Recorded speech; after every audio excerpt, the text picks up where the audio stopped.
8-ാം നൂറ്റാണ്ട് മുതൽ 12-ാം നൂറ്റാണ്ട് വരെ നീണ്ടുനിന്ന ഈ പിൽക്കാല ചേര ഭരണം കേരളത്തിൽ വലിയൊരു പൊളിറ്റിക്കൽ യൂണിറ്റി ഉണ്ടാക്കി. എന്നാൽ 12-ാം നൂറ്റാണ്ടോടുകൂടി അത് തകർന്ന് നശിക്കുന്നു. കേരളം പല നാടുകളായി ചിതറി. തെക്കേറ്റത്ത് വേണാട് മുതൽ വടക്കേറ്റത്ത് കുമ്പള വരെയുള്ള പല പല നാടുകളായി ചിതറിയതിൻ്റെ കഥയിലാണ് നമ്മൾ നേരത്തെ നമ്മുടെ കഴിഞ്ഞ ഇടവേളയിൽ അവസാനിപ്പിച്ചത്. നമ്മളതിൽ നിന്ന് തിരിച്ചു വന്ന് വരുമ്പോഴേക്കും കേരളം പലതായി ചിതറിപ്പോയി, പല നാടുകളായി. ഓരോ നാടുകളിലും ഓരോ നാടുവാഴികൾ ഭരിക്കുകയും തദ്ദേശീയമായ അധികാര കേന്ദ്രങ്ങൾ രൂപപ്പെടുകയും ഒക്കെ ചെയ്ത ഈ കാലഘട്ടമാകുമ്പോഴേക്കും കേരളീയൻ മലയാളം പറഞ്ഞു തുടങ്ങിയിരുന്നു എന്നുകൂടി നമ്മൾ മനസ്സിലാക്കണം. സംസ്കൃതം വ്യാപിച്ചു, അതിൻ്റെ ഒപ്പം മലയാളം പോലൊരു ഭാഷ സ്വന്തമായിട്ട് ഉരുത്തിരിഞ്ഞു വരുന്നു. നമുക്ക് പതുക്കെ പതുക്കെ സാഹിത്യമുണ്ടാകാൻ തുടങ്ങും, നാം എഴുതാൻ തുടങ്ങുന്നു. വളരെ പ്രധാനപ്പെട്ട ഒരു ചുവടുവയ്പ്പാണ് ഒരു ജനതയുടെ ചരിത്രത്തിലെ. ഈ കാലഘട്ടത്തിലെ ആകുമ്പോഴേക്കും ലോകം മുഴുവൻ മാറാൻ തുടങ്ങുന്നു. ഇങ്ങനെ സാംസ്കാരിക രംഗത്തുണ്ടായ ഈ മാറ്റങ്ങളിലേക്ക് നമുക്ക് പിന്നീട് വരാം. നമ്മൾ ഇതിൻ്റെ തുടർച്ചയുടെ അടുത്ത ഭാഗത്തേക്ക് നമ്മൾ വരാം. അതിനു മുമ്പ് ലോകം തന്നെ ഇങ്ങനെ മാറാൻ തുടങ്ങുന്ന ഈ കാലത്ത് ശാസ്ത്രം ഉദിച്ചുയരാൻ തുടങ്ങി യൂറോപ്പിൽ. അതുവരെ പിന്നോക്കമായിരുന്ന യൂറോപ്പ് പെട്ടെന്ന് ഉണർന്നെണീക്കുകയാണ്. ശാസ്ത്രത്തിൻ്റെ ചിറകിലേറിയായിരുന്നു ആ വളർച്ച. അങ്ങനെ യൂറോപ്പ് കപ്പലുകളുണ്ടാക്കി ലോകം മുഴുവൻ സഞ്ചരിക്കാൻ തുടങ്ങുന്നു.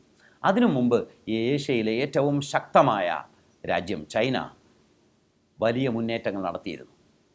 യൂറോപ്യൻ വെടിമരുന്ന് കണ്ടുപിടിക്കുന്നതിന് മുമ്പും അച്ചടി കണ്ടുപിടിക്കുന്നതിന് മുമ്പും കടലാസ് കണ്ടുപിടിക്കുന്നതിന് മുമ്പും ഇതെല്ലാം കണ്ടുപിടിച്ച രാജ്യമാണ് ചൈന. ലോകത്തെ തന്നെ ഏറ്റവും മഹത്തായ സംസ്കാരങ്ങളിലൊന്നാണ് ചൈന. ചൈനയിൽ നിന്ന് ഷെങ്ഹി എന്ന ഒരു സഞ്ചാരി, ഒരു ഷണ്ഠനായ വലിയ നാവികൻ ലോകം ചുറ്റാൻ ഇറങ്ങിത്തിരിച്ചു. ആധുനിക ലോക ചരിത്രത്തിലെ ഏറ്റവും വലിയ ലെജൻഡുകളിലൊന്നാണ് ഷെങ്ഹി. ഷെങ്ഹിയെക്കുറിച്ച് നമുക്ക് വളരെ കുറച്ച് വിവരങ്ങൾ മാത്രമേ നമ്മുടെ നാട്ടിൽ അറിയാവൂ ആളുകൾ.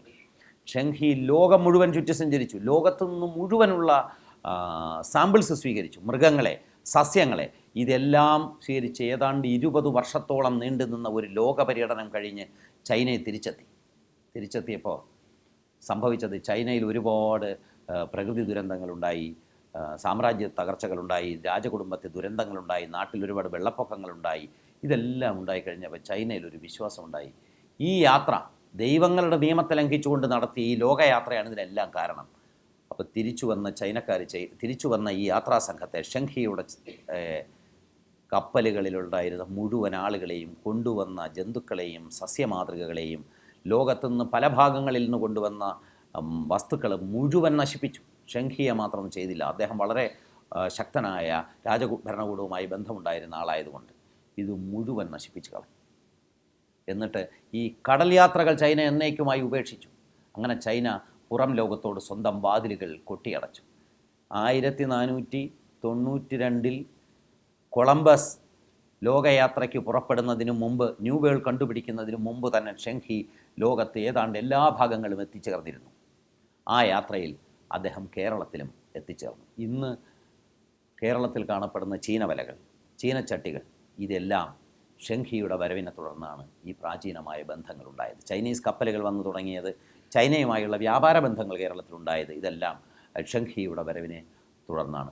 ഷെങ്ഹി ചൈനയുടെ ചരിത്രത്തിൽ മാത്രമല്ല, നമ്മുടെ കേരളത്തിൻ്റെ ചരിത്രത്തിൽ പോലും അദ്ദേഹത്തിന് വലിയൊരു പ്രാധാന്യമുണ്ട്. ഈ സമയത്ത് തന്നെ യൂറോപ്പിലെ ചെറുകിട രാജ്യങ്ങൾ പലതും പതുക്കെ സാമ്രാജ്യങ്ങളായി ഉയരാൻ തുടങ്ങിയിരുന്നു.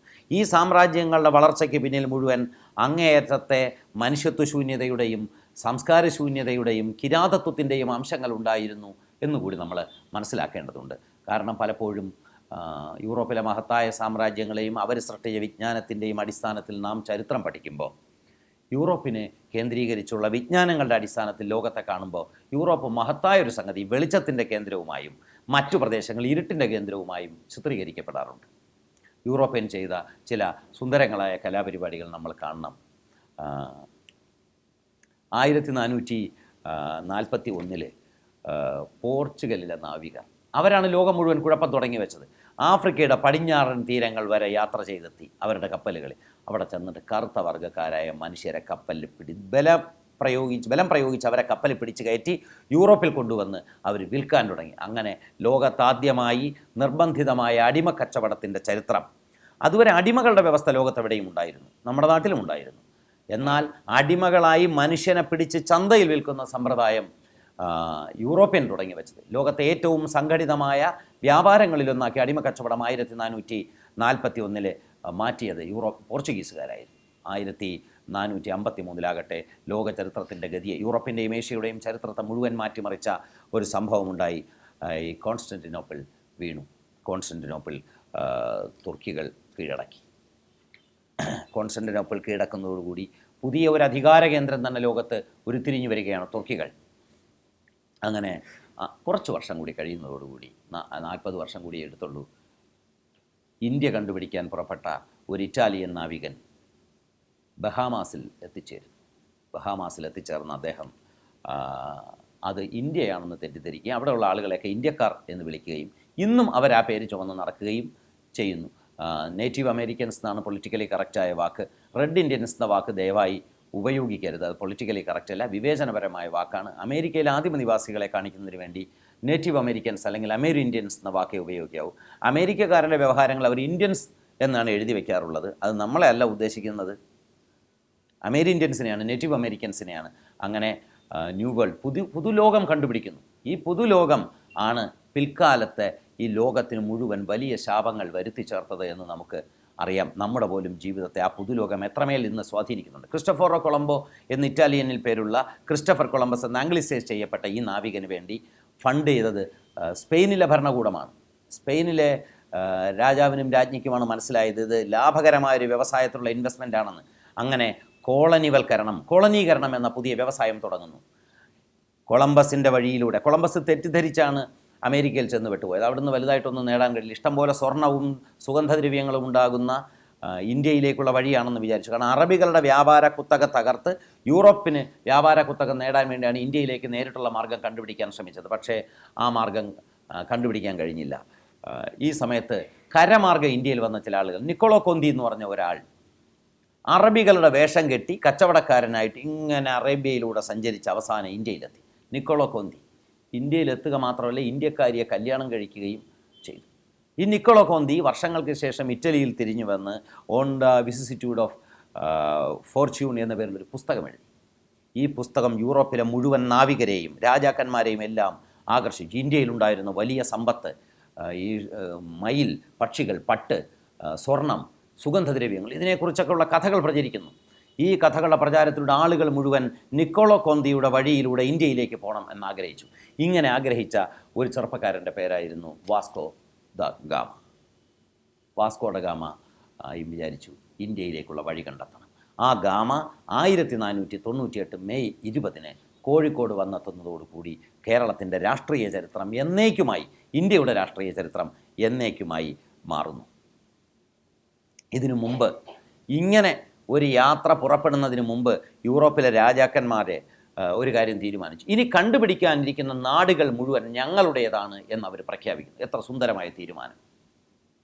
ഇനി കണ്ടുപിടിക്കാനിരിക്കുന്ന പ്രദേശങ്ങൾ, നമ്മുടെ നാട്ടിൽ മാപ്പ് നോക്കുന്ന ആളെ കുറിച്ചൊരു തമാശയുണ്ടല്ലോ, പുതുതായി വല്ലതും കണ്ടുപിടിക്കാനുണ്ടെങ്കിൽ കണ്ടുപിടിച്ചേക്കാന്ന് പറഞ്ഞ് മാപ്പ് നോക്കുകയാണെന്ന് പറയും. അതുപോലെ ഇനി കണ്ടുപിടിക്കാനിരിക്കുന്ന നാടുകൾ മുഴുവൻ ഞങ്ങളുടേതാണ്. അതിനുവേണ്ടി ആരുടെ അംഗീകാരം വേണം? പോപ്പിൻ്റെ കൂടി ഒരു അംഗീകാരം വേണം. അപ്പോൾ സ്പെയിനും പോർച്ചുഗലും ചേർന്നാണ് ഇവർ കരാർ ഒപ്പുവെച്ചു. 1494 ജൂൺ 7 ആ കരാർ ഒപ്പുവെച്ചത്. ആ കരാറ് ട്രീറ്റി ഓഫ് തോർദസില്ലാസ് എന്നാണ് അത് അറിയപ്പെടുന്നത്. തോർദസില്ലാസ് എന്ന് പറഞ്ഞ സ്ഥലത്ത് വെച്ച് ഒപ്പിട്ട ഈ കരാർ പ്രകാരം യൂറോപ്പിന് പുറത്ത് കണ്ടുപിടിക്കപ്പെടാവുന്ന എല്ലാ രാജ്യങ്ങളും ഇനി സ്പെയിനിൻ്റെയോ പോർച്ചുഗലിൻ്റെയോ വക ആയിരിക്കും. ആര് കണ്ടുപിടിക്കുന്നു? അവരുടെ വക. അപ്പോൾ അവർ ഇന്ത്യ കണ്ടുപിടിക്കാൻ തീരുമാനിക്കുക. ആലോചിച്ച് നോക്കണം, 2000 വർഷത്തെ സംസ്കാരവും ചരിത്രമായിട്ട് നമ്മളും ചൈനയൊക്കെ ഇവിടെ ഇരിക്കുക, ഈജിപ്ത് ഇരിക്കുകയാണ്. ഉടനെ യൂറോപ്പിലെ രണ്ട് ചെറിയ രാജ്യങ്ങൾ ചേർന്ന് തീരുമാനിക്കുന്നു, ഈ രാജ്യങ്ങളെല്ലാം ഞങ്ങൾ ഉടനെ കണ്ടുപിടിക്കുക നമ്മൾ രാമായണവും മഹാഭാരതവും എഴുതിയിട്ട് വർഷം അപ്പോഴത്തേക്കും 1500 കഴിഞ്ഞു. വേദങ്ങൾ എഴുതി, ഇസ്ലാമിൻ്റെ വലിയ തത്വചിന്തയുണ്ടായി, കൺഫ്യൂഷ്യസ് വലിയ തത്വദർശനമുണ്ടാക്കി. എന്നിട്ടും അവർ പറഞ്ഞു ഞങ്ങളിത് കണ്ടുപിടിക്കുക തന്നെ ചെയ്യും, നിങ്ങളെ ഞങ്ങൾ വീതം വെച്ചെടുക്കുകയും ചെയ്യും. അങ്ങനെ തോർദസില്ലാസ് സന്ധി പ്രകാരം കണ്ടുപിടിക്കാനിരിക്കുന്ന മുഴുവൻ രാജ്യങ്ങളും പോർച്ചുഗലിൻ്റെയും സ്പെയിനിൻ്റെയും ആയി മാറുന്നു. ആ സന്ധിയാണ് നമ്മൾ ഈ കാണുന്നത്. അന്ന് ഒപ്പുവെച്ച ആ കടലാസാണിത്. അപ്പോൾ അതിൻ്റെ പുറകെ ആണ്, ഈ കരാറിൻ്റെ കൂടി ബലത്തിലാണ് വാസ്കോ ഡ ഗാമ എന്ന നാവികൻ വന്നത്. വാസ്കോ ഡ ഗാമ നമ്മുടെ ചരിത്രത്തെ സംബന്ധിച്ചൊരു നായകൻ അല്ല, നമ്മുടെ ചരിത്രത്തെ സംബന്ധിച്ച് തികഞ്ഞ പ്രതിനായകനാണ്. ഇന്ത്യയെ പ്രേമിക്കുകയും ഇന്ത്യയുടെ സുഗന്ധദ്രവ്യങ്ങൾ തൻ്റെ അദ്ദേഹത്തിൻ്റെ മനസ്സിനെ പോലും ആവേശിക്കുകയും ചെയ്തു. എങ്കിലും അദ്ദേഹം ഈ നമുക്ക് ദുഷ്ടതയല്ലാതൊന്നും ചെയ്തിട്ടില്ല, എങ്കിലും ഒരർത്ഥത്തിൽ ബഹുമാനിക്കേണ്ടി വരും ആ സാഹസികതയ്ക്ക്. ഒരുതരം യന്ത്ര സംവിധാനവും ഇല്ലാതിരുന്ന കാലത്ത് മറുകരയറിയാത്ത കടലിൽ, ചുഴികളും മലരികളും നിറഞ്ഞ കടലിൽ ഏതുതരം അപകടങ്ങളെയും തൃണവൽഗണിച്ചുകൊണ്ട് ഇങ്ങനെ പൗരസ്ത്യദേശത്തേക്കുള്ള യാത്ര നടത്തിയ അസാധാരണമായ ധീരതയുണ്ടല്ലോ, ആ ധീരതയുടെ പേരിൽ അദ്ദേഹത്തെ നമുക്ക് ബഹുമാനിക്കേണ്ടി വരും. 3 കപ്പലുകളിലേറി വാസ്കോഡഗാമ വരുന്നു. ഈ യാത്രയിലുടനീളം വാസ്കോഡഗാമയും സംഘവും ഇറങ്ങിയ ആഫ്രിക്കൻ തീരങ്ങളിൽ മുഴുവൻ അങ്ങേയറ്റത്തെ ദുഷ്ടതകൾ ചെയ്തു, ബലാത്കാരം ചെയ്തു, കൊള്ളിവയ്പ്പുകൾ ചെയ്തു. ഇത് ചെയ്തിട്ട് അവരിവിടെ വരുന്നു. വന്ന കപ്പലുകൾ അതാണ്. ഈ കപ്പലുകളിൽ, ആ കപ്പലുകൾ യഥാർത്ഥ കപ്പലുകളുടെ ചിത്രമല്ല ഇത്, പിൽക്കാലത്തുള്ളൊരു ചിത്രകലാഭാവന മാത്രമാണ്. ഇങ്ങനെയാണ് ഈ കപ്പലുകളിലാണ് അദ്ദേഹം വന്നത്. സവോ റഫേൽ, സവോ ഗബ്രിയേൽ, ബെറിയോയ്ക്ക് മറ്റൊരു പേര് കൂടി ഉണ്ടായിരുന്നു, സാവോ മിഗേൽ എന്ന് ഉള്ള ഈ 3 കപ്പൽ. സാവോ എന്ന് പറഞ്ഞാൽ സെയിൻറ്റ് എന്ന ഇംഗ്ലീഷ് വാക്കിന് തുല്യമാണ്. അപ്പോൾ ഈ 3 കപ്പലുകളിൽ ഒന്നാമത്തെ കപ്പലിൻ്റെ കപ്പിത്താൻ വാസ്കോഡഗാമയായിരുന്നു. രണ്ടാമത്തെ കപ്പലിൻ്റെ കപ്പിത്താൻ അദ്ദേഹത്തിൻ്റെ അനുജൻ പൗലു ദ ഗാമ ആയിരുന്നു. അത് പലപ്പോഴും ചരിത്ര പുസ്തകങ്ങളിൽ പറയാറില്ല. പൗലോ ദ ഗാമ വരുന്നു. ആ കപ്പലിൽ അന്ന് പോർച്ചുഗലിലുണ്ടായിരുന്ന കുറ്റവാളികളെയാണ് അതിലെ തുഴക്കാരായി കൂട്ടിയിരുന്നത്. വലിയ സംസ്കാര സമ്പന്നരായ ആളുകളൊന്നും അല്ല വന്നത്. ജയിലിൽ നിന്ന് വിടണമെങ്കിൽ ഈ കപ്പലിൽ തുഴക്കാരായി അടിമകളായിട്ട് അങ്ങ് ചേർന്നാൽ മതി. അപ്പോൾ ജയിലിൽ കിടന്ന് കഷ്ടപ്പെടണ്ട എന്ന് വിചാരിച്ചിട്ട് നേരെ ഇന്ത്യയിൽ പോകാനുള്ള കപ്പലിൽ ചാടിക്കയറി വന്ന ആളുകളുടെ ആ പട്ടിക നിങ്ങൾക്ക് വായിക്കാം. ആദ്യത്തെ യാത്രയിൽ വാസ്കോഡഗാമയുടെ കൂടെ വന്ന ആളുകളാണ് ഇവരെല്ലാം.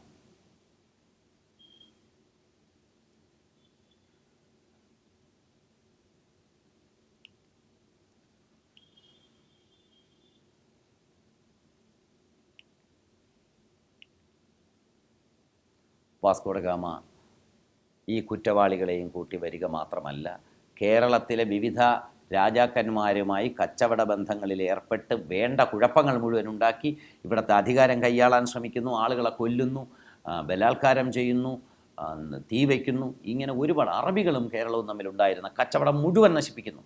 അറബികളുടെ വ്യാപാര കുത്തക തർക്കുന്നതിന് വേണ്ടി അവരെ ആക്രമിക്കാൻ തുടങ്ങുന്നു. ഇങ്ങനെ കേരളത്തിൽ സ്പർദ്ധയുടെ ആദ്യത്തെ തരംഗമുണ്ടാക്കി വെച്ചത് വാസ്കോഡഗാമ ആയിരുന്നു. വാസ്കോഡഗാമയെ പിന്തുടർന്ന് യൂറോപ്പിലെ വലിയ ശക്തികളെല്ലാം കേരളത്തിലേക്ക് വരുന്നു. ഇന്ത്യയെ ലക്ഷ്യമാക്കിയുള്ള വരവിൽ കേരളമായിരുന്നു അവരുടെ പ്രധാനപ്പെട്ട ആധാര കേന്ദ്രം. 1524 വാസ്കോഡഗാമ കൊച്ചിയിൽ കിടന്ന് മരിച്ചു.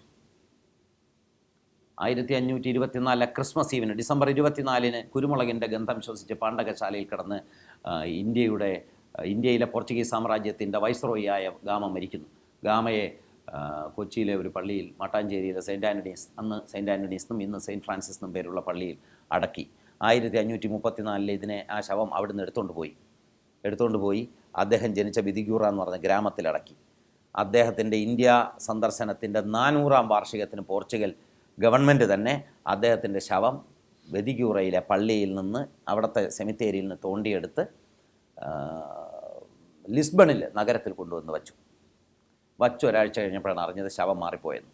വേറൊരുത്തൻ്റെ ശവക്കുഴി തോണ്ടി കൊണ്ടുവച്ചത്. ഉടനെ തന്നെ ഇതെല്ലാം കൂടെ തിരിച്ചു തോണ്ടിയെടുത്ത് അവിടെ കൊണ്ടുവച്ചു, മറ്റേ ഒറിജിനൽ എടുത്തുകൊണ്ട് തിരിച്ചു വെച്ചു. സഞ്ജയ് സുബ്രഹ്മണ്യം എഴുതിയ വാസ്കോഡഗാമയെക്കുറിച്ചുള്ള പുസ്തകത്തിനകത്ത് അത് രസകരമായ സംഭവം വായിക്കാം. അങ്ങനെ അബദ്ധമൊക്കെ പറ്റിപ്പോയി. ഇതിൻ്റെ തൊട്ടടുത്ത് ലിസ്ബണിൽ ഒരു സ്മാരകം കൂടിയുണ്ട് വാസ്കോഡഗാമ അടുത്ത്. അത് കാമോൺഷ് എന്നു പേരുള്ള, ലൂയിസ് ദെ കാമോൺഷ് എന്നു പേരുള്ള ഒരു കവിയുടെ ശവകുടീരമാണ്. ഈ കവിയുടെ പ്രത്യേകത, കവി ജനിച്ച 1524 ഗാമ മരിച്ച വർഷം. ഈ കവി എല്ലാ കവികളെയും പോലെ വലിയ അക്രമിയും മദ്യപാനിയും ചട്ടമ്പിയുമായിരുന്നു. കവി വലിയ കള്ളുകുടിയും ബഹളങ്ങളും ഒക്കെ നടത്തുക, ബാറിൽ അടിയുണ്ടാക്കുക തുടങ്ങിയവയായിരുന്നു ഈ കവിയുടെ വിനോദം. അങ്ങനെ ബാറിൽ ഒരു മദ്യശാലയിൽ ലഹളയുണ്ടാക്കി ഇടികൂടി, അതിങ്ങനെ വലിയ കേസിലൊക്കെ ചെന്ന് വിട്ടു. അപ്പോൾ അവിടുത്തെ രാജകുമാരിയോട് പ്രേമം തോന്നി. കൊട്ടാരത്തിലെ പ്രധാനപ്പെട്ട ഒരു പെൺകുട്ടിയെ പ്രേമിക്കുകയും പ്രേമലേഖനം എഴുതാൻ ശ്രമിക്കുകയും ചെയ്തതോടുകൂടി രാജാവ് കവിയെ പിടികൂടി ആഫ്രിക്കയിലേക്ക് നാടുകടത്തി. ആഫ്രിക്കയിലെ പോർച്ചുഗീസ് കോളനിയിൽ ജോലിക്കാരനായി അയച്ചു. അവിടെ ചെന്ന് അടിയുണ്ടാക്കി ഒരു കണ്ണുപോയി. എന്തോ ഒരു മദ്യശാലയിലെ വഴക്കിലാണ് കണ്ണുപോയത്. അങ്ങനെ ഒറ്റക്കണ്ണനായി കവി തിരിച്ചു വന്ന് വീണ്ടും പഴയ പരിപാടികൾ തുടങ്ങുന്നു. ഒരു കുത്തുകേസ് നടത്തി, അങ്ങനെ മറ്റേ ആൾ ചത്തുപോയി. അങ്ങനെ കവി വീണ്ടും ജയിലിലായി. അപ്പോൾ ഇയാളെ കൊണ്ട് ഒരു രക്ഷയുമില്ല എന്ന് മനസ്സിലാക്കി ഇയാളെ ഇന്ത്യയിലേക്ക് വിടുന്നു. അങ്ങനെ ഇന്ത്യയിലൊരു ഉദ്യോഗസ്ഥനാക്കി. ഗോവയിലെ പോർച്ചുഗീസ് ആസ്ഥാനത്ത് ക്ലാർക്കോ മറ്റോ ആയിട്ടാണ് വിട്ടത്. അങ്ങനെ കവി തൻ്റെ ചില്ലറ കവിത എഴുത്തുമായിട്ട് ഗോവയിൽ അവതരിക്കുന്നു. ഗോവയിൽ വന്ന സമയത്താണ് കൊച്ചി രാജാവും പോർച്ചുഗീസുകാരും തമ്മിലുള്ള യുദ്ധം. ഈ യുദ്ധത്തിൽ കവിയും പങ്കെടുത്തു. കവി കൊച്ചിയിൽ വന്ന് യുദ്ധമൊക്കെ ചെയ്തു, കോഴിക്കോട്ട് പോയി യുദ്ധം ചെയ്തു. ഇതെല്ലാം കഴിഞ്ഞ് കവി വീണ്ടും ഗോവയിൽ പോയി. ഗോവയിൽ വേണ്ട വിധം അക്രമങ്ങൾ, മദ്യശാലകളിലെ ഉത്സവങ്ങൾ ഇതെല്ലാം നടത്തി. കവിയെ കൊണ്ട് ഒരു നിവൃത്തിയും ഇല്ലാതായി. കവിയെ മരിച്ചവരുടെ കണക്കെടുക്കുന്ന ഉദ്യോഗസ്ഥനായി മലയായിലേക്ക് നാടുകടത്തി. കാരണം ചൈനയുടെ അടുത്ത് മക്കാവു എന്ന് പറഞ്ഞൊരു കോളനിയുണ്ട്. കേരളത്തിൽ മക്കാവു എന്ന് പറഞ്ഞാൽ വലിയ പ്രശ്നമാണ്. കേരളത്തിലെ ചില ആളുകൾ ചുമ്മാ ഇരിക്കും, മക്കാവു പോയോ പോയില്ലേ എന്നുള്ളത് കേരളത്തിലെ കഴിഞ്ഞ ഒരു വർഷം മുമ്പുള്ള വലിയ ഒരു രാഷ്ട്രീയ തർക്കത്തിൻ്റെ വിഷയമായിരുന്നു. മക്കാവു യാത്ര അത്ര പ്രസിദ്ധമാണ്. കവി മാത്രമല്ല, അല്ലാത്തവർക്കും പോകാൻ കഴിയുന്ന ഒരു സ്ഥലമാണ് മക്കാവു. ലോകത്തെ ഏറ്റവും പ്രധാനപ്പെട്ട കാസിനോസ് ഉള്ള, ലോകത്തിലെ ഏറ്റവും പ്രധാനപ്പെട്ട ചൂതാട്ട കേന്ദ്രങ്ങളിലൊന്നാണ് ഒരു കാലത്ത് പോർച്ചുഗീസ് കോളനി ആയിരുന്ന, ഇപ്പം ചൈനയുടെ വകയായ മക്കാവു. ഈ മക്കാവുവിലേക്ക് നാട് കടത്തി. കവി മക്കാവു പോവുകയും അവിടുത്തെ ഈ കളിയിലെല്ലാം പങ്കുചേരുകയും ചെയ്തിട്ട് ഒരു ബോട്ടിൽ കയറി, ഒരു കപ്പലിൽ കയറി ഇങ്ങനെ വരികയായിരുന്നു. വരുന്ന വഴിക്ക് മെക്കോങ് നദിയിൽ വെച്ച് കപ്പൽ തകർന്നു. കവി അപ്പോഴും വർഷങ്ങളായി ഒരു കവിത എഴുതുന്നുണ്ടായിരുന്നു, ഒരു നീണ്ട കാവ്യം. ആ കാവ്യവുമായിട്ട് വെള്ളത്തിൽ വീണു. കാവ്യത്തെ രക്ഷിച്ചുകൊണ്ട് അദ്ദേഹം കരയിൽ ഒരുവിധം നീന്തി കരപറ്റി. 2 വർഷത്തോളം അവിടേക്ക് അലഞ്ഞു തിരിഞ്ഞ് ആ പ്രദേശങ്ങളിൽ, ചൈനീസ് പ്രദേശങ്ങളിലൊക്കെ ജീവിച്ചതിന് ശേഷം വീണ്ടും ഗോവയിൽ തിരിച്ചെത്തി. അവസാനം ഗോവയിൽ കിടന്ന് നരകിച്ച് കഷ്ടപ്പെട്ടു. ഗോവയിൽ നിന്ന് തിരിച്ചയക്കാൻ മാർഗ്ഗമില്ല. അവസാനം ഒരു കപ്പിത്താൻ പറഞ്ഞ്, ഞാൻ പൈസ നാട്ടിൽ ചെന്ന് തരണം എന്ന് പറഞ്ഞ് കപ്പിത്താൻ ഇയാളെ കൂടെ വണ്ടിക്കകത്ത് കയറ്റി, കപ്പലിൽ കയറ്റി ഗോവയിൽ ലിസ്ബണിൽ തിരിച്ചെത്തി. 20 വർഷത്തെ ഇന്ത്യൻ ജീവിതം കഴിഞ്ഞ് തിരിച്ചെത്തിയ അദ്ദേഹം തൻ്റെ കവിത എഴുതി പൂർത്തിയാക്കി കഴിഞ്ഞിരുന്നു. ആ കവിത ലുസിയത്സ് എന്ന പേരുള്ള മഹാകാവ്യമാണ്. മഹാഭാരതത്തിന് ഇന്ത്യക്കാരന് എന്ത് സ്ഥാനമുണ്ടോ അതാണ് ലുസിയത്സിന് പോർച്ചുഗലിലുള്ള സ്ഥാനം. പോർച്ചുഗലിൻ്റെ മഹാനായ കവിയാണ് കമോൺഷ്. അദ്ദേഹത്തിൻ്റെ ഈ സാഹസികമായ ജീവിതം മാറ്റിവെച്ച് നോക്കിയാൽ ഈ മഹത്തായ കാവ്യം കേരളത്തെക്കുറിച്ചുള്ളതാണ് എന്ന് നമ്മൾ അറിയണം. ആ കാവ്യത്തിൽ ഇന്ത്യയും കേരളവുമുണ്ട്. അതിൽ 2 പ്രധാനപ്പെട്ട സർഗ്ഗങ്ങൾ ഇന്ത്യയെക്കുറിച്ച്. 5ാമത്തെ സർഗ്ഗം മുഴുവൻ കോഴിക്കോടിനെക്കുറിച്ചാണ്. വാസ്കോഡ ഗാമ എന്ന നാവികൻ പോർച്ചുഗലിൽ നിന്ന് പുറപ്പെട്ട് കേരളത്തിൽ വരികയും വന്ന് ഇവിടെ പോർച്ചുഗലിൻ്റെ സാമ്രാജ്യം സ്ഥാപിക്കുകയും തിരിച്ചു പോവുകയും ചെയ്യുന്ന കഥയാണ് ഈ മഹാകാവ്യത്തിലുള്ളത്. വഴിയിൽ വെച്ച് ഗംഗാദേവിയൊക്കെ പ്രത്യക്ഷപ്പെടുന്നുണ്ട്. ഗംഗാദേവിയെ കാണുന്നതൊക്കെ ഈ കാവ്യത്തിൽ നമുക്ക് വായിക്കാം. അങ്ങനെ കേരളത്തെക്കുറിച്ചുള്ള അന്നത്തെ 15ാം നൂറ്റാണ്ടിലെ കോഴിക്കോടിൻ്റെ ചിത്രങ്ങളൊക്കെ അദ്ദേഹം വരച്ച് കാണിക്കുന്നുണ്ട്. ഈ കാവ്യം പോർച്ചുഗലിലെ ഏറ്റവും പ്രധാനപ്പെട്ട മഹാകാവ്യം നമ്മുടെ ഭാഷയെ സംബന്ധിച്ച്, നമ്മുടെ സംസ്കാരത്തെ സംബന്ധിച്ചും വളരെ പ്രധാനം ആണ്. പോർച്ചുഗൽ ഒരുപാട് കപ്പിത്താന്മാരെ ഇങ്ങോട്ട് നിയോഗിച്ചു. വലിയ അതിഗംഭീരങ്ങളായ പേരുകളുള്ള തികഞ്ഞ അക്രമികളായിരുന്നു ഇവരെല്ലാവരും തന്നെ. ഇവരെയൊന്നും നമ്മുടെ ചരിത്ര പുസ്തകത്തിലേക്ക് ഇവരുടെയൊക്കെ പേര് കണ്ടിട്ട് ഇവരെയൊക്കെ വലിയ ബഹുമാനത്തോടെ കാണേണ്ട ഒരാവശ്യവും ഇല്ല. ഇതെല്ലാം കറുത്ത മനുഷ്യരെ ചൂഷണം ചെയ്യാൻ വന്ന വെളുത്ത മനുഷ്യർ മാത്രം ആയിരുന്നു. ഈ ഫ്രാൻസിസ്കോ അൽമെയ്ദ ആയാലും അൽബുക്കർക്ക് ആയാലും ചൂഷകരല്ലാതെ മറ്റൊന്നുമല്ല. അവരിവിടെ കോട്ടകൾ കെട്ടി, അവരുടെ പഴയ ഒരു കോട്ടയുടെ അവശിഷ്ടം കോട്ടപ്പുറം കോട്ട എന്ന പേരിൽ ഇന്നും ഇങ്ങനെ ഇരിപ്പുണ്ട്. ഇതൊരു പ്രൊട്ടക്റ്റഡ് മോണ്യുമെൻ്റാണ്. കോട്ട എന്ന് വിചാരിച്ച് ഇത്രയുള്ള കോട്ടയാണ് ഈ പോർച്ചുഗീസുകാർ കെട്ടിയെന്ന് വിചാരിക്കരുത്. അതിൻ്റെ ബാക്കി കഷ്ണമൊക്കെയാണ്. ഇവിടെ കരിങ്കൽ കോട്ടകൾ കെട്ടുന്ന സമ്പ്രദായം ആദ്യം ഉണ്ടായിരുന്നില്ല. അതിൻ്റെ ബാക്കി അവശിഷ്ടങ്ങളാണ്. പിന്നീട് പോർച്ചുഗീസ് അധികാരം വർദ്ധിച്ചപ്പോൾ ഇത്തരം കോട്ടകൾ അവർക്ക് നിർമ്മിക്കാൻ കഴിഞ്ഞു. പോർച്ചുഗീസുകാർ മാത്രമല്ല, അതിൻ്റെ പിന്നാലെ ഡച്ചുകാർ വന്നു. ഡച്ചുകാർ എന്തൊക്കെ ചെയ്തു നമുക്കറിയാം. ഡച്ചുകാർ കൊച്ചിയിൽ അധികാരം ഉറപ്പിച്ചു, കണ്ണൂരിൽ പ്രശ്നങ്ങളുണ്ടാക്കി, കൊല്ലം പിടിച്ചെടുത്തു. ഡച്ചുകാരുടെ ആ കൊളോണിയൽ കാലഘട്ടത്തിൻ്റെ ചൂഷണത്തിൻ്റെ കഥ നമ്മൾ മറന്നു കഴിഞ്ഞു. എന്നാൽ നാം മറക്കാത്ത ഒരു പുസ്തകത്തിൻ്റെ കഥയുണ്ട്. അത് ഫാൻ റീഡ് എന്നു പേരുള്ള ഡച്ച് കമാൻഡർ മുൻകൈയെടുത്ത് തയ്യാറാക്കിയ കേരളത്തിലെ സസ്യങ്ങളുടെ ചരിത്രം ആണ് ഓർത്തൂസ് മലബാറിക്കൂസ് എന്ന പുസ്തകം. അത് ഇട്ടി അച്യുതൻ എന്ന ഒരു വൈദ്യനാണ് പറഞ്ഞത്, ആ ഒരു ഈഴവ വൈദ്യനാണ് പറഞ്ഞത്. അത് നമ്മൾ മനസ്സിലാക്കേണ്ട ഒരു കാര്യം, ഈ പുസ്തകത്തിൽ ഈ വിവരങ്ങൾ കൊടുക്കാൻ ഒരു പിന്നാക്ക ജാതിയിൽപ്പെട്ട ഒരാളിന് കഴിഞ്ഞുവെങ്കിൽ കേരളത്തിലെ ജാതി വ്യവസ്ഥയിൽ ചില പിളർപ്പുകൾ ഉണ്ടാവുകയും കീഴ്ജാതികളിലേക്കും വിജ്ഞാനത്തിൻ്റെയും വിദ്യാഭ്യാസത്തിൻ്റെയും അംശങ്ങൾ ഇറങ്ങി വരികയും ചെയ്തു എന്നുകൂടി നമ്മൾ മനസ്സിലാക്കണം. ഇങ്ങനെ കേരളത്തിലെ പോലെ ഈ കൊളോണിയൽ വാഴ്ചയ്ക്കെതിരെ കേരളത്തിൽ സ്വാഭാവികമായും പ്രതിരോധം ഉയർന്നു വരാൻ തുടങ്ങുന്നു. ഒരു കാലത്ത് കേരളത്തിലെ ഏറ്റവും പ്രബലമായ രാജവംശങ്ങളിലൊന്നായിരുന്ന കോഴിക്കോട്ടെ സാമൂതിരിയാണ് ഈ പോർച്ചുഗീസുകാർക്കെതിരെയുള്ള പ്രതിരോധം നയിച്ചത്. അത് ഏറ്റവും വലിയ റെസിസ്റ്റൻസ് അദ്ദേഹമാണ് നടത്തിയത്. കേരളത്തിൻ്റെ സ്വാതന്ത്ര്യത്തിന് വേണ്ടി സമരം ചെയ്ത വലിയ രാജവംശമായിരുന്നു കോഴിക്കോട്ടെ സാമൂതിരിമാർ. എന്നാൽ ആ സമരത്തിൽ പോർച്ചുഗീസുകാരെ ഏറ്റവും ശക്തമായി നേരിട്ട 4 കുഞ്ഞാലിമാരുണ്ടായിരുന്നു. കേരളത്തിൻ്റെ ചരിത്രത്തിലെ ഏറ്റവും വലിയ നാവിക പോരാളികളും നമ്മുടെ സ്വാതന്ത്ര്യ സമര ചരിത്രത്തിലെ ഏറ്റവും സ്മരണീയരുമായ 4 മരയ്ക്കാന്മാർ. അവസാനത്തെ മരയ്ക്കാനെ പോർച്ചുഗീസുകാർക്ക് പിടിച്ചു കൊടുക്കുന്നതിന് അരുന്നുന്നതും ഒരു സാമൂതിരിയായിരുന്നു. സാമൂതിരിയും കുഞ്ഞാലിയും തമ്മിലുള്ള പിണക്കങ്ങളുടെ ഭാഗമായി അങ്ങനെ കേരളം കൊളോണിയൽ വാഴ്ചയ്ക്കെതിരെ നടത്തിയ പ്രതിരോധം അത് അവസാനം തകർന്ന് തരിപ്പണമായി. അങ്ങനെ കൊളോണിയലിസത്തിനെതിരെയുള്ള എല്ലാ യുദ്ധങ്ങളും നാം പരാജയപ്പെട്ടു. കാരണം തദ്ദേശീയമായ സാങ്കേതിക വിദ്യ ഉപയോഗിച്ച്, നാടൻ തോക്ക് ഉപയോഗിച്ച്, ചെറിയ കുന്തവും വാളും ഉപയോഗിച്ച് യുദ്ധം ചെയ്ത ഒരു ജനതയെ ആധുനിക സാങ്കേതിക വിദ്യയും തോക്കും കൊണ്ടുവരുന്ന, വെടിമരുന്നിൻ്റെ ശക്തിയുള്ള, ഓർഗനൈസ്ഡ് ആയിട്ടുള്ള, സൈന്യമുള്ള, കൂടുതൽ ബുദ്ധിശക്തിയുള്ള ഒരു ജനതയ്ക്ക്, ബുദ്ധിശക്തി എന്ന് പറയുന്നത് തലച്ചോറിൻ്റെ ബുദ്ധിശക്തിയുടെ കാര്യമല്ല, മറിച്ച് അതിൻ്റെ ഉപയോഗശേഷിയിൽ വ്യക്തമായ പ്ലാനിംഗ് ഉള്ള, വിഭവ ഉപയോഗശേഷിയുള്ള, മാനേജ്മെൻറ്റ് വൈദഗ്ധ്യമുള്ള ഒരു സൈനിക ശക്തിക്ക് മുന്നിൽ പരാജയപ്പെടുന്നത് സ്വാഭാവികമായിരുന്നു. അങ്ങനെ ഈ കൊളോണിയൽ ശക്തികൾ നമ്മളെ പരിപൂർണമായി പരാജയപ്പെടുത്തി. ഒടുവിൽ പോർച്ചുഗലും നെതർലാൻഡ്സും ചേർന്ന് ഉഴുതിട്ട ഈ മണ്ണിൽ യഥാർത്ഥ വിതയ്ക്കൽ നടത്തിയത് വൈകി വന്ന ബ്രിട്ടീഷുകാർ ആയിരുന്നു. 300 വർഷം നീണ്ടുനിന്ന വലിയ കൊളോണിയൽ ഭരണം ഇന്ത്യയിൽ അവർ സ്ഥാപിക്കുന്നു. ഈ 18-ാം നൂറ്റാണ്ടാവുന്നതോടുകൂടി കേരളത്തിലെ ബ്രിട്ടീഷ് ആധിപത്യവും പൂർണ്ണമാകുന്നു. ഇതാണ് നമ്മുടെ രാഷ്ട്രീയ ചരിത്രം. സംഘകാലത്ത് തുടങ്ങുന്ന നമ്മുടെ ജീവിതം ബ്രിട്ടീഷ് ആധിപത്യത്തിൽ അവസാനിക്കുമ്പോഴേക്കും നമ്മളൊരു അടിമ ജനതയായി മാറിക്കഴിഞ്ഞിരുന്നു എന്നുള്ളത്. ഈ അടിമ ജനതയെ രൂപീകരിച്ചതിൻ്റെ ചരിത്രമാണ് നമ്മുടെ ചരിത്രം. ഈ കൊളോണിയലിസത്തിനെതിരെയുള്ള, കോളനി വാഴ്ചയ്ക്കെതിരെയുള്ള സമരത്തിൻ്റെ ചരിത്രമാണ് യഥാർത്ഥത്തിൽ നമ്മുടെ ചരിത്രത്തിലെ ഏറ്റവും പ്രധാനപ്പെട്ട വശം. ഈ കൊളോണിയലിസത്തിനെതിരെയുള്ള സമരത്തിൻ്റെ ചരിത്രത്തിലൂടെ നമ്മുടെ സമുദായത്തെ കാണാം, നമ്മുടെ സമൂഹത്തിൻ്റെയും സംസ്കാരത്തിൻ്റെയും ചരിത്രത്തെ കാണാം, നമ്മുടെ ജീവിത രീതികളുടെ ചരിത്രത്തിലൂടെ, നമ്മുടെ വിശ്വാസത്തിൻ്റെ ചരിത്രത്തിലൂടെ എല്ലാം നമ്മുടെ സംസ്കാരത്തെ നമുക്ക് വിലയിരുത്താൻ കഴിയും. ഈ വിലയിരുത്തലിലെ വളരെ പ്രധാനപ്പെട്ട ഒന്നാണ് നമ്മുടെ സംസ്കാരത്തിൻ്റെയും ജ്ഞാനത്തിൻ്റെയും രൂപവൽക്കരണം. നമ്മുടെ ഈ രണ്ടാമത്തെ പ്രഭാഷണം അതിലേക്കാണ് ഞാൻ ശ്രദ്ധ കേന്ദ്രീകരിക്കുന്നത്. അതിൻ്റെ പശ്ചാത്തലമായി ഞാനിത് പറഞ്ഞു വന്നേ ഉള്ളൂ. നമ്മൾ നേരത്തെ രാഷ്ട്രീയ ചരിത്രത്തിൻ്റെയും നമ്മുടെ സാമൂഹ്യ രൂപങ്ങളുടെയും ഭരണരൂപങ്ങളുടെയും നാടുകളുടെയും വികാസത്തെക്കുറിച്ചാണ് പറഞ്ഞത്. ഏത് നാടുകളുടെയും വളർച്ച ഉണ്ടാകുമ്പോൾ അവിടുത്തെ ജനതയുടെ വളർച്ച വളരെ പ്രധാനമാണ്. ഒരു ജനതയുടെ വളർച്ച എന്ന് പറയുന്നത് ജ്ഞാനത്തിൻ്റെ വളർച്ച ആണ്. ഈ അറിവിൻ്റെ രൂപീകരണം വളരെ പ്രധാനപ്പെട്ട ഒരു ഘടകം ആണ്. അറിവിൻ്റെ രൂപീകരണത്തിൽ കോയ്മ നേടുന്ന ഒരു ജനതയായിരിക്കും, ഒരു വിഭാഗമായിരിക്കും ആ സമൂഹത്തിലെ മേൽക്കോയ്മ സമൂഹം, ഡോമിനൻ്റ് ക്ലാസ്സായി മാറുന്നത്.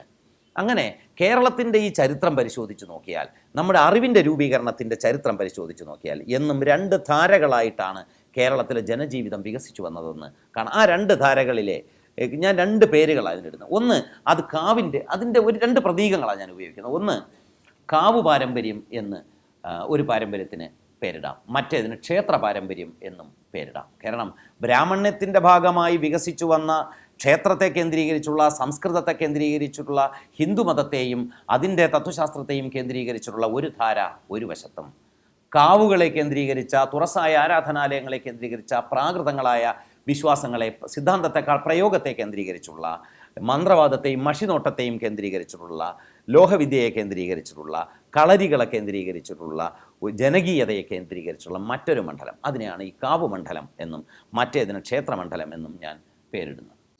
അപ്പോൾ നമ്മൾ രണ്ടാമത്തെ ഈ ഘടകത്തിൽ ഈ 2 പാരമ്പര്യങ്ങൾ, ഒന്ന് ജനകീയതയുടേതായ ഒരു പാരമ്പര്യം, മറ്റേത് ആഠ്യത്വത്തിൻ്റേതായ, വരേണ്യതയുടേതായ, സംസ്കൃതത്തിൻ്റേതായ, ഒന്നൊരു ദ്രാവിഡ പാരമ്പര്യമാണ്, മറ്റേത് ഒരു ആര്യ പാരമ്പര്യം ആണ്. ഈ 2 പാരമ്പര്യങ്ങളും 2ആയി വികസിച്ചു വരുന്നു എന്നു. പിന്നീട് അവ തമ്മിൽ പതുക്കെ ഇഴുകിച്ചേരാൻ തുടങ്ങുന്നു, കൊടുക്കൽ വാങ്ങലുകൾ നടത്തുന്നു. ആ കൊടുക്കൽ വാങ്ങലുകളിൽ നിന്നാണ്, അവ തമ്മിലുള്ള സംയോഗ വിയോഗങ്ങളിൽ നിന്നാണ്, പിളർപ്പുകളിലും ഭംഗങ്ങളിലും നിന്നാണ് നമ്മുടെ സമൂഹത്തിൽ ഈ വളർച്ചയുണ്ടായത്. നമ്മുടെ സംസ്കാരത്തിൻ്റെ രൂപവൽക്കരണത്തിൽ ഇത് 2ഉം ഒരുപോലെ പങ്ക് വഹിച്ചിരുന്നു. ഈ കാവ് ജനകീയമായൊരു സംസ്കാരത്തെ പ്രതിനിധാനം ചെയ്യുന്നു. ക്ഷേത്രമാകട്ടെ അതിൻ്റെ മറ്റൊരു വശത്തെയും, വാമൊഴിയും വരമൊഴിയും തമ്മിലുള്ള വ്യത്യാസത്തെ അവ കുറിക്കുന്നുണ്ട്. അങ്ങനെ 2 തരം കാവ് പാരമ്പര്യമെന്നും ക്ഷേത്ര പാരമ്പര്യമെന്നും പേരിടുമ്പോൾ അതിന് എന്തെങ്കിലും തരത്തിലുള്ള മതപരമായ ഐഡൻറ്റിഫിക്കേഷൻ ആരും കാണേണ്ടതില്ല. അത് ഹിന്ദുമതത്തിലെ 2 തരം വിശ്വാസ സമ്പ്രദായങ്ങളെയല്ല കുറിക്കുന്നത്, മറിച്ച് ജനകീയ പാരമ്പര്യത്തെയും ആഠ്യ പാരമ്പര്യത്തെയും കുറിക്കുന്നതിന് വേണ്ടിയാണ് ഞാൻ ഈ 2 വാക്കുകൾ, 2 പ്രതീകങ്ങൾ ഉപയോഗിക്കുന്നത്. ഈ കാവിൻ്റെ ആരാധനാ സമ്പ്രദായം എല്ലാവർക്കും അറിയാം. അവിടെ ഉണ്ടായിരുന്ന ജനകീയ ദൈവങ്ങളും തുറസ്സുകളും ആണ്. അത് സ്വാഭാവികമായിട്ടും ഈ 2 പാരമ്പര്യങ്ങളിൽ നിന്നും 2 തരം കലാരൂപങ്ങൾ ഉണ്ടാകും, 2 തരം വിശ്വാസ സംഹിത, 2 തരം ഭക്ഷണ രീതി, ഭാഷാരീതി എല്ലാം ഉണ്ടാകും. അതിൻ്റെ ഉദാഹരണമാണ് ഈ കാവ് പാരമ്പര്യത്തിൽ നിന്ന് ഉയർത്തു വരുന്ന ഒരു കലാരൂപമാണ് തിറയും തെയ്യവും. പടയണി. ഇതാ ഈ തെയ്യത്തിലെ ഈ രൂപത്തെ, മുച്ചിലോട്ട് ഭഗവതിയുടെ ഈ തെയ്യക്കോലത്തെ നോക്കുക. ഇത് ആഢ്യമായ പാരമ്പര്യത്തിലെ ഒരു ദൈവരൂപം ഇങ്ങനെയല്ല ഇരിക്കുക. ഇതിനകത്തുള്ള ഈ വർണ്ണബോധവും ഈ ആ പല്ലുകൾ തന്നെ കണ്ടില്ലേ, ഈ ദംഷ്ട്രകൾ, അതുപോലും ആഢ്യമല്ല, അത് ജനകീയം ആണ്.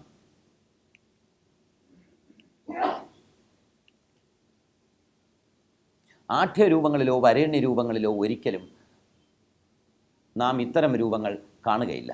ഇത്തരം മുഖകോലങ്ങളോ മുഖമെഴുത്തുകളോ ഇത്തരം പൊയ്മുഖങ്ങളോ നമ്മൾ കാണുന്നില്ല. അവിടെ കുറച്ചുകൂടി ക്ലാസിക്കലായ ഒരു സൗന്ദര്യബോധമാണ് നമ്മൾ എപ്പോഴും കാണുന്നത്. ഇത് പടയണിക്കോലമാണ്. ഇന്ന് കേരളത്തിലെ ഏറ്റവും പ്രധാനപ്പെട്ട പടയണി ഇന്നാണ് നടക്കുന്നത്, കടമ്മനിട്ട പടയണി. പടയണിയിലെ ഭൈരവിക്കോലത്തിൻ്റെ ആണിത്.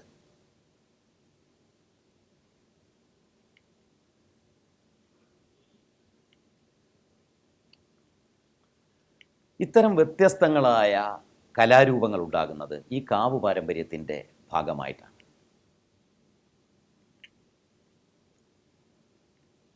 എന്തിന് മരമടി പോലുള്ള ഒരു പകുതി ആയോധന സ്വഭാവമുള്ള, കാർഷിക അധ്വാന സ്വഭാവമുള്ള ഒരു കലാരൂപം വരുന്നത് പോലും ഈ കാവ് പാരമ്പര്യത്തിൻ്റെ ഭാഗമാണ്. കാവ് പാരമ്പര്യം തുറസായ ലോകത്തെ, കാർഷിക വൃത്തിയെ, സാധാരണ മനുഷ്യൻ്റെ ജീവിതത്തെ, ഭക്ഷണത്തെ ഒക്കെ ആഘോഷിക്കാൻ ശ്രമിക്കുന്നു. അത് ശരീരത്തിൻ്റെ ആഘോഷം അതിനകത്ത് പ്രത്യക്ഷമാണ്. എന്നാൽ ഇതിൻ്റെ മറുവശത്ത് വരുന്ന ക്ഷേത്ര പാരമ്പര്യം ക്ലാസിക്കലായ ഒരു പാരമ്പര്യമാണ്. ഈ ക്ലാസിക്കൽ പാരമ്പര്യത്തിൻ്റെ കലാരൂപങ്ങളെ നമുക്ക് നോക്കാം. കൂത്ത്. യഥാർത്ഥത്തിൽ കൂത്ത് പറയുന്ന ചാക്യാരെ നമുക്കറിയാം, ഒരു സമുദായത്തിൻ്റെ പ്രത്യേക കലാരൂപമാണ്. കേരളത്തിൻ്റെ ഹാസ്യ പാരമ്പര്യത്തിൻ്റെ വേരുകൾ തേടി ചെന്നാൽ കൂത്ത് പറയുന്ന ചാക്യാരിലും നമ്മൾ എത്തിച്ചേരും. കേരളത്തിൻ്റെ ഹാസ്യ പാരമ്പര്യത്തിന് പല വഴികളുണ്ട്. അതിലൊരു വഴി കൂത്ത് പറയുന്ന ചാക്യാരുടെ വഴിയാണ്. എന്നാൽ ഈ കൂത്ത് സംഘകാലത്ത് സാധാരണ ജനങ്ങളുടെ ഒരു രൂപമായിരുന്നു. തുണങ്കൈ കൂത്തും കുരവൈ കൂത്തുമൊക്കെ നടത്തിയിരുന്നു സംഘകാലത്ത്. ആ കൂത്ത് ബ്രാഹ്മണാധികാരം വരുന്നതോടുകൂടി, ബ്രാഹ്മണ സംസ്കാരം വരുന്നതോടുകൂടി ആഢ്യ സംസ്കാരത്തിലേക്ക്, വരേണ്യ സംസ്കാരത്തിലേക്ക് സ്വാംശീകരിക്കപ്പെടുകയും കൂത്ത് സാധാരണ ജനത്തിൻ്റെ കൂത്തിൽ നിന്ന്, കാവു പാരമ്പര്യത്തിൽ നിന്ന് അകന്നു മാറി ക്ഷേത്ര പാരമ്പര്യത്തിൻ്റെ ഭാഗമായി തീരുകയും ചെയ്യുന്നു. അതോടുകൂടി ഹിന്ദു പുരാണത്തിലെ കഥകൾ കൂത്ത് പറയുന്നവൻ്റെ കഥകളായി മാറുന്നു. സാമൂഹ്യ വിമർശനത്തിന് കൂത്ത് എപ്പോഴും ഉപയോഗിക്കുന്നത് ഹിന്ദു പുരാണത്തിലെ ഒരു കഥ എടുത്തിട്ട് ആ കഥയെ വെച്ചുകൊണ്ട് സാമൂഹ്യ വിമർശനം നടത്തുന്നു. കൂത്ത് കേരളത്തിൻ്റെ അതിഗംഭീരമായ കലാരൂപമാണെന്നുള്ള കാര്യത്തിലൊന്നും ആരും തർക്കമില്ല. പക്ഷേ അതിൻ്റെ വേരുകൾ അന്വേഷിച്ചു പോയാൽ അത് വരേണ്യ പാരമ്പര്യത്തിലല്ല നിലകൊള്ളുന്നത്. ജനകീയ പാരമ്പര്യത്തിലുണ്ടായിരുന്ന കൂത്തിൻ്റെ പാരമ്പര്യത്തെ സ്വാംശീകരിച്ചെടുത്ത് നമ്മൾ ക്ലാസിക്കൽ പാരമ്പര്യത്തിലേക്ക് കൊണ്ടുവന്നതാണ്. കൂത്തിന് ശേഷം ഒരുപക്ഷെ കേരളത്തിൻ്റെ ഏറ്റവും പ്രധാനപ്പെട്ട ആഢ്യകലാരൂപം, ഏറ്റവും പ്രധാനപ്പെട്ട ലോക പൈതൃക നിലവാരമോ എന്തുകൊണ്ടല്ലോ, ലോക പൈതൃക പദവിയല്ലേ, യുനെസ്കോ ലോക പൈതൃക പദവിയൊക്കെ നൽകിയിരിക്കുന്ന കൂടിയാട്ടം പോലുള്ള ഒരു കലയാണ് നമ്മളെ ഏറ്റവും അഭിമാനകരമായി പറയുന്നതെങ്കിലും കൂടിയാട്ടം അത്ര ജനകീയം അല്ല, ആളുകളുടെ ജനപ്രിയമായ കലയല്ല. ജനപ്രിയമല്ലാത്ത കൂടുതൽ സങ്കീർണമായ ഇത് ബ്രാഹ്മണർ കൊണ്ടുവന്ന കലയല്ല, മറിച്ച് കേരളത്തിൽ വന്ന ബ്രാഹ്മണർ തങ്ങളുടെ ബ്രാഹ്മണ സംസ്കാരത്തിൻ്റെ ഭാഗമായി രൂപപ്പെടുത്തിയെടുത്ത കലയാണ്. കാരണം കൂടിയാടുന്നതാണ് കൂടിയാട്ടം സംസ്കൃത നാടകങ്ങളുടെ കേരളത്തിലെ രംഗാവതരണ രീതിയാണ്. കേരളത്തിൽ പലതരം നാടോടി കലകളിലും നമ്മുടെ നേരത്തെ പറഞ്ഞ കാവ് പാരമ്പര്യത്തിലും പലതരം കലാരൂപങ്ങളുണ്ടായിരുന്നു, നാടകരൂപങ്ങളുണ്ടായിരുന്നു. എന്നാൽ സംസ്കൃതത്തിൽ എഴുതപ്പെട്ട നാടകങ്ങളുമായി പരിചയമുള്ള ഈ ബ്രാഹ്മണ വിഭാഗം സംസ്കൃത നാടകങ്ങൾ സവിശേഷ രീതിയിൽ കേരളത്തിൽ അവതരിപ്പിക്കാൻ തുടങ്ങുന്നു. അപ്പോൾ ഒരു നാടകം മുഴുവൻ അവതരിപ്പിക്കുന്നതേ ഇല്ല ഒരിക്കലും കൂടിയാട്ടത്തിൽ. ഒരു നാടകത്തിൻ്റെ ഒരു ഭാഗം മാത്രമേ, ഒരു അംഗം മാത്രമേ അവതരിപ്പിക്കുന്നുള്ളൂ. അതാണ് കൂടിയാട്ടം. അത് അഭിനയത്തെ അതിൻ്റെ ഏറ്റവും വലിയ സങ്കീർണതയിലേക്ക് കൊണ്ടുപോകാനാണ് കൂടിയാട്ടം ശ്രമിക്കുന്നത്. അത്തരം സങ്കീർണമായ ഒരു അഭിനയ രീതി ഭൂരിപക്ഷം വരുന്ന ജനസാമാന്യത്തിന് മനസ്സിലാകുന്നതല്ല. ആ ജനസാമാന്യം അതിൽ നിന്ന് അകലെ നിൽക്കും. മാത്രമല്ല, ഇത് നടത്തുന്നത് കൂത്തമ്പലത്തിലേക്കാണ്. വരേണ്യമായ ജാതി വ്യവസ്ഥയിൽ കൂത്തമ്പലത്തിലേക്ക് എല്ലാവർക്കും പ്രവേശനം ഇല്ല. കൂത്തമ്പലത്തിൽ കയറാൻ കഴിയുന്നത് ഉന്നത ജാതിക്കാർക്ക് മാത്രമാണ്. അതുകൊണ്ട് തന്നെ വരേണ്യരല്ല എന്ന് വിലയിരുത്തപ്പെട്ട ജാതികൾ കൂത്തമ്പലത്തിന് പുറത്താണ്. അവർക്ക് ഈ കലാരൂപങ്ങൾ പ്രാപ്യം അല്ല. സങ്കീർണമായ കൂടിയാട്ടം പോലുള്ള കലകൾ പ്രചരിക്കുമ്പോൾ സ്വാഭാവികമായും അതിനെതിരെയുള്ള ഒരു പ്രതിരോധം ഉണ്ടാകാം.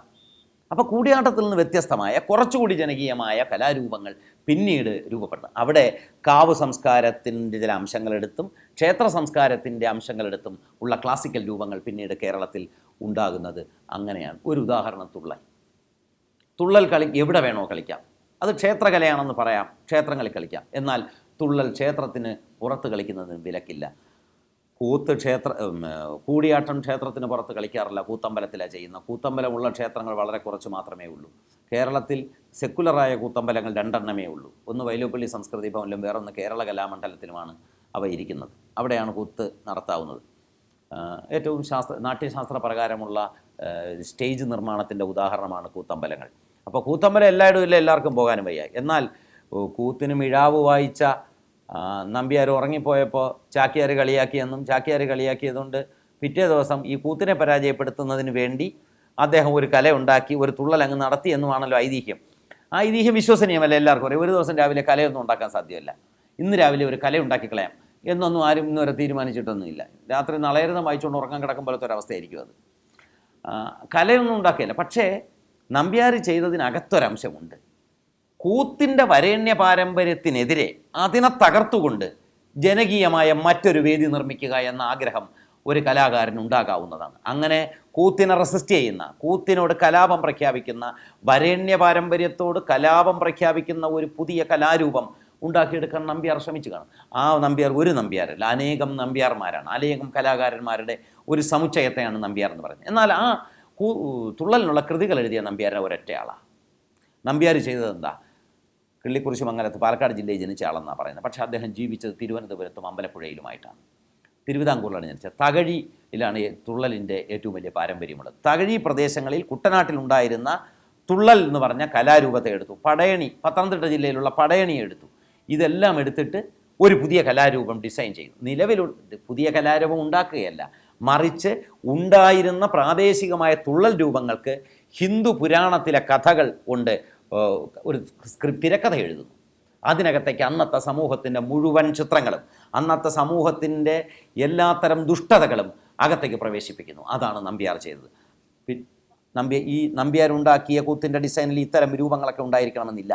അവ പിന്നീട് വന്ന ആർട്ടിസ്റ്റുകൾ കൂട്ടിച്ചേർത്തതായിരിക്കാം. എന്തായാലും കേരളത്തിലെ ഏറ്റവും ആളുകൾക്ക് പ്രിയപ്പെട്ട ഏറ്റവും ജനകീയമായ കലാരൂപങ്ങളിൽ ഒന്നാണ് തുള്ളൽ. തുള്ളൽ 3 വിധമുണ്ട്: ഓട്ടൻ, ചീതങ്കൻ, പറയൻ.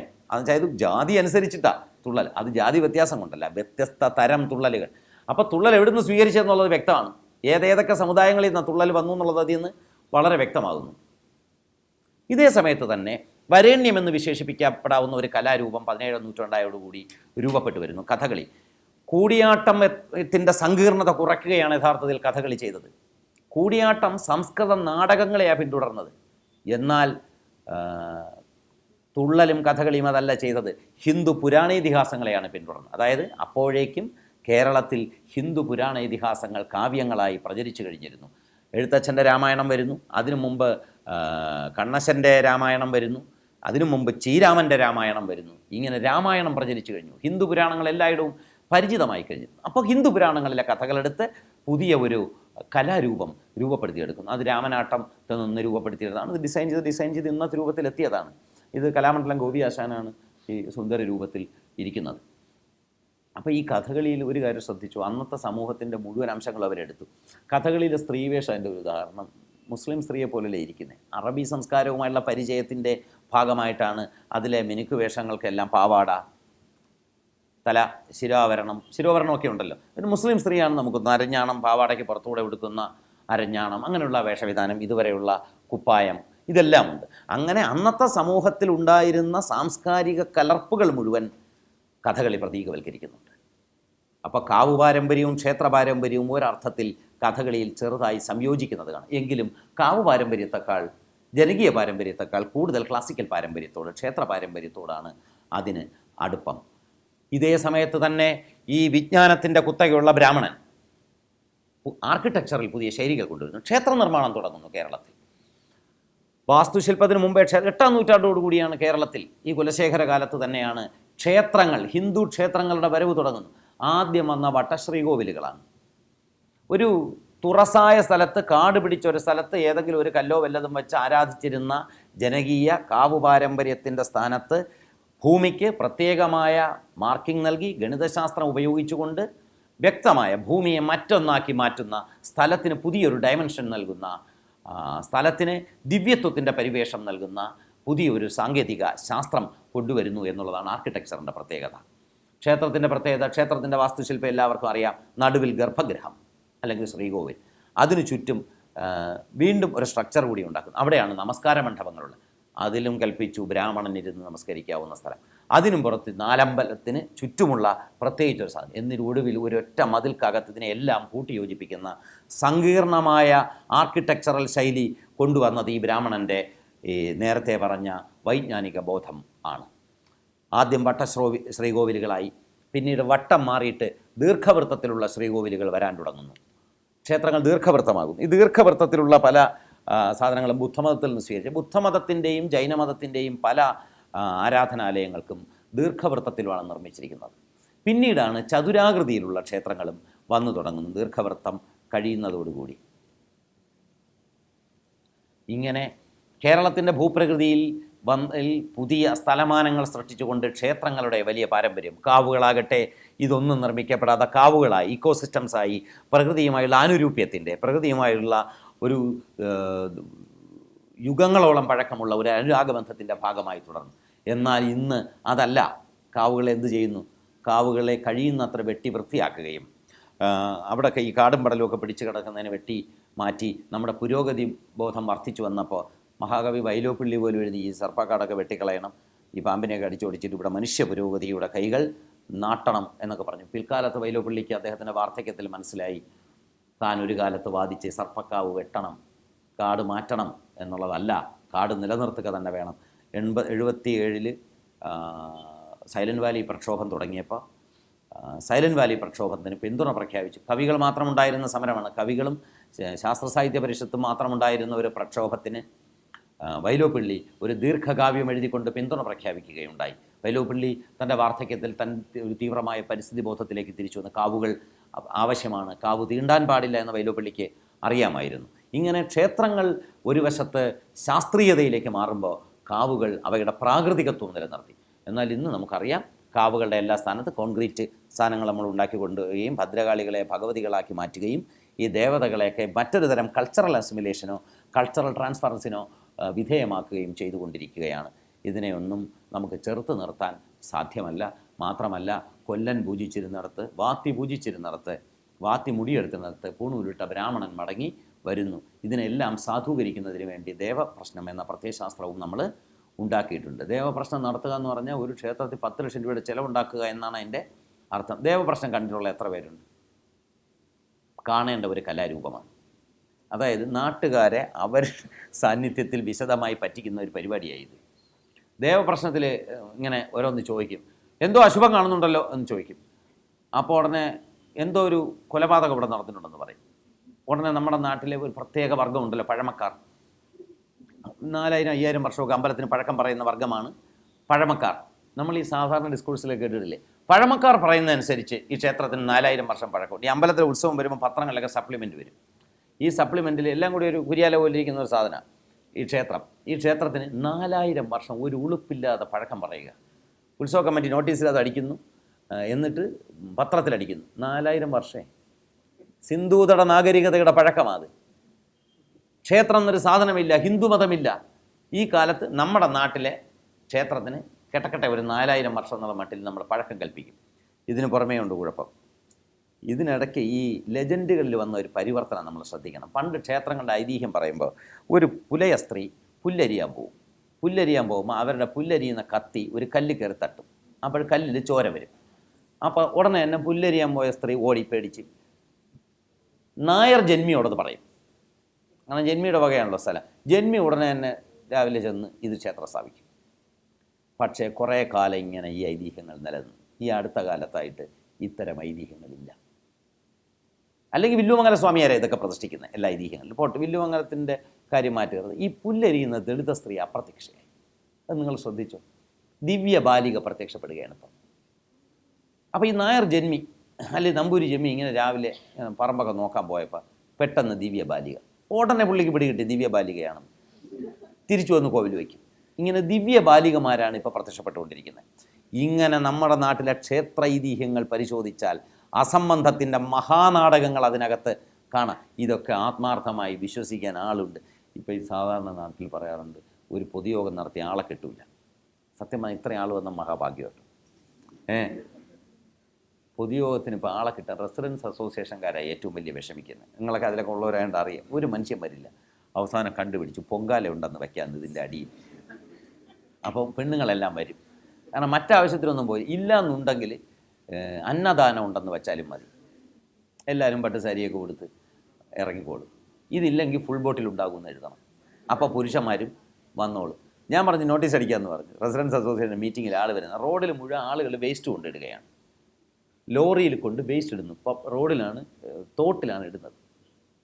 വാട്ടർ റിസോഴ്സ് ചീത്തയാവുന്നു, റോഡിൽ പോകാൻ വയ്യ. എവിടുന്ന് പട്ടികൾ വരുന്നു, 10, 40, 50 പട്ടികൾ. അപ്പോൾ നാട്ടുകാരെല്ലാവരും കൂടി ചേർന്ന് ഇത് തീരുമാനിച്ചു. അപ്പോൾ ഇത് ആളുകളെല്ലാം വരണമല്ലോ ഈ വേസ്റ്റ് വൃത്തിയാക്കാൻ. അപ്പോൾ ആരും വരാനില്ല, 6 പേരേ ഉള്ളൂ മൊത്തം വൃത്തിയാക്കാൻ. അപ്പോൾ ഒരു നോട്ടീസ് നമുക്ക് തയ്യാറാക്കാൻ തീരുമാനിച്ചു. അതിൻ്റെ അടിയിൽ പൊങ്കാലയും ഫുൾ ബോട്ടിലും ഉണ്ടാകുന്നതാണ് എന്ന് അടിച്ചാൽ ആൾ വരും എന്നുള്ളതാണ് കാര്യങ്ങളുടെ ഒരു സ്ഥിതി. അങ്ങനെ നമ്മുടെ ഇന്നത്തെ സമൂഹത്തിൽ വന്നുപെട്ടി നമുക്ക് പിന്നീട് ചർച്ച ചെയ്യേണ്ട ഒരു വിഷയമാണ് നവയാഥാസ്ഥിതികത്വം വന്നുപെട്ടിരിക്കുന്നു നമ്മുടെ സമൂഹത്തിൽ. കൂടുതൽ ക്ഷേത്രങ്ങളിലേക്കും പള്ളികളിലേക്കും ആളുകൾ മടങ്ങിപ്പോകുന്നു. കൂടുതൽ ഉത്സവങ്ങൾ നടത്താൻ ആളുകൾ ശ്രമിച്ചുകൊണ്ടിരിക്കുന്നു. ചെറിയ അമ്പലമാണെങ്കിലും ഹൈവേയിൽ അതിൻ്റെ വലിയ ബോർഡ് വയ്ക്കാൻ ആളുകൾ ശ്രമിച്ചുകൊണ്ടിരിക്കുന്നു. വലിയ ആർച്ച് ബോർഡുകൾ പ്രത്യക്ഷപ്പെടുന്നു. കൂടുതൽ അന്നദാനം പോലുള്ള ഒരു കാലത്ത് പാവങ്ങളുടെ വിശപ്പ് മാറ്റാൻ കൊടുത്തിരുന്ന അന്നദാനം ഇന്ന് 4 നേരവും നടത്തുന്നു എന്ന് മാത്രമല്ല, സമൂഹത്തിലെ സമ്പന്ന വരേണ്യ വിഭാഗങ്ങളാണ് അത് കഴിക്കാൻ പോകുന്നത്.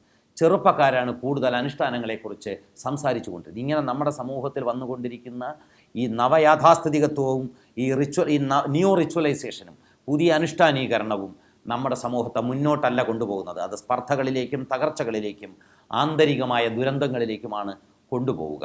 ഇത് നമ്മുടെ എല്ലാ മതസ്ഥാപനങ്ങൾക്കും എല്ലാ മതങ്ങൾക്കും പ്രധാനമാണ്. മാത്രമല്ല നമ്മൾ സ്ഥാനാർത്ഥി നിർണയനത്തിൽ പോലും ജാതിയുടെ പേര് പരസ്യമായി പറഞ്ഞ് വീതം വയ്ക്കുന്നതിൽ ഒരു തരം ലജ്ജകളും നമുക്കില്ല. നമ്മുടെ മാധ്യമ സ്ഥാപനങ്ങൾ പച്ചയായി ജാതിയുടെ കാര്യം എഴുതുന്നു. ജാതിയുടെ അടിസ്ഥാനത്തിലാണ് രാഷ്ട്രീയ പ്രവർത്തകർ സംസാരിക്കുന്നു. ഞങ്ങളുടെ ജാതി അവഗണിക്കപ്പെടുന്നു എന്ന് ഡെമോക്രാറ്റിക് ഫോറങ്ങളിൽ പോലും രാഷ്ട്രീയ പ്രവർത്തകർ പരാതി പറഞ്ഞു തുടങ്ങും. ഇത് കാണിച്ചു കൊണ്ടിരിക്കുന്നു. അല്ല, അങ്ങനെ അവഗണിക്കപ്പെടുന്നുണ്ടെങ്കിൽ, ഇങ്ങനെ സംസാരിച്ചു കൊണ്ടിരിക്കുന്നുണ്ടെങ്കിൽ ഒരു മതത്തിനോ ഒരു ജാതിക്കോ ഒരു ഭരണകൂടത്തെ വിലപേശാൻ കഴിയുമെങ്കിൽ അത് കാണിച്ചു കൊണ്ടിരിക്കുന്നത് എല്ലാത്തരം പുരോഗമന മൂല്യങ്ങളും എല്ലാത്തരം ജനകീയ മൂല്യങ്ങളും എന്നേക്കുമായി അവസാനിക്കുന്നുവെന്നും അതിവേഗം വലിയൊരു ദുരന്തത്തിലേക്ക് നമ്മുടെ സമൂഹം നീങ്ങിക്കൊണ്ടിരിക്കുന്നു. മദ്യപിച്ചുകൊണ്ടുള്ള ദുരന്തങ്ങളോ നാച്ചുറൽ കലാമിറ്റികളോ അല്ല നമുക്ക് വരാൻ പോകുന്നു. സുനാമികൾ വരുന്നതിന് മുമ്പോ വലിയ പ്രകൃതി ദുരന്തങ്ങളോ വരുന്നതിന് മുമ്പ് നമ്മുടെ സമൂഹം ഇത്തരം പോളറൈസേഷനുകളുടെ, ഇത്തരം ധ്രുവീകരണങ്ങളുടെയും പുതിയ യാഥാസ്ഥിതികത്വത്തിൻ്റെയും നവയാഥാസ്ഥിതികത്വത്തിൻ്റെയും അനുഷ്ഠാനവൽക്കരണത്തിൻ്റെയും ഇരകളായാണ് നമ്മൾ മാറാൻ പോകുന്നത്. ഇതിൽ നിന്ന് മോചനം നേടുകയാണ് ആളുകളുടെ യഥാർത്ഥത്തിലുള്ള കടമ. പുതിയ ആളുകൾ, ചെറുപ്പക്കാർ യഥാർത്ഥത്തിൽ അതിനാണ് ശ്രമിക്കുന്നത്. ഞാനും അതിനകത്ത് വിടുന്ന ആളാണ്. ചെറുപ്പക്കാരെന്ന് പറഞ്ഞുകൊണ്ട് ഞാൻ മറ്റുള്ളവർക്ക് ആഹ്വാനം ചെയ്തൊന്നും ആരും തെറ്റിദ്ധരിക്കേണ്ട. നമ്മൾ ചർച്ച ചെയ്യേണ്ട വിഷയവും ആളുകൾ ഇറങ്ങി പുറപ്പെടേണ്ട വിഷയവും അതാണ്. ഇത് നമ്മൾ വിചാരിച്ചാൽ നടക്കുമെന്നൊന്നും വിചാരിച്ചിട്ട് കാര്യമില്ല. അത് നടത്തിയെടുത്തില്ല എങ്കിൽ എന്തായാലും ആരും നമ്മളെ മോചിപ്പിക്കുമെന്ന് തോന്നുന്നില്ല. എല്ലാവർക്കും ഈ റിച്വലൈസേഷൻ്റെയൊക്കെ ഒരു പിടിയിലാണ് ആളുകൾ പെടുന്നത്. അതിനെ ചോദ്യം ചെയ്യാൻ പറ്റില്ല. സ്വാഭാവികമായിട്ടും ഞാൻ ക്ഷേത്രങ്ങളിലേക്ക് വരട്ടെ. ക്ഷേത്രങ്ങളുടെ ആർക്കിടെക്ചർ വികസിക്കുന്നു. സ്വാഭാവികമായിട്ടും വീടുകളുടെ ആർക്കിടെക്ചർ വരുന്നു. 8 കെട്ടും 4 കെട്ടുകളും ഉണ്ടാകുന്നു. അങ്ങനെ കേരളത്തിൻ്റെ ഭൂപ്രകൃതി സ്ഥലത്തിൻ്റെ പുതിയ ഡയമെൻഷനുകളാൽ, സ്ഥലത്തിൻ്റെ പുതിയ മുദ്രകളാൽ അങ്കിതമാകാൻ തുടങ്ങുന്നു. പുതിയ സ്ഥലത്തിന് നമ്മൾ കൊടുക്കുന്ന വ്യത്യസ്തങ്ങളായ രൂപങ്ങളാണ് വീടുകളും ക്ഷേത്രങ്ങളും എല്ലാം. അതായത് ആർക്കിടെക്ചർ എന്ന് പറയുന്നത് സ്ഥലത്തിൻ്റെ തന്നെ എക്സ്റ്റൻഷനുകൾ ആണ്. യന്ത്രം കൈയുടെ എക്സ്റ്റൻഷൻ ആയിരിക്കുന്നത് പോലെ സ്ഥലത്തിൻ്റെ എക്സ്റ്റൻഷനാണ് ശരിക്കും ഒരു ആർക്കിടെക്ചറൽ രൂപം.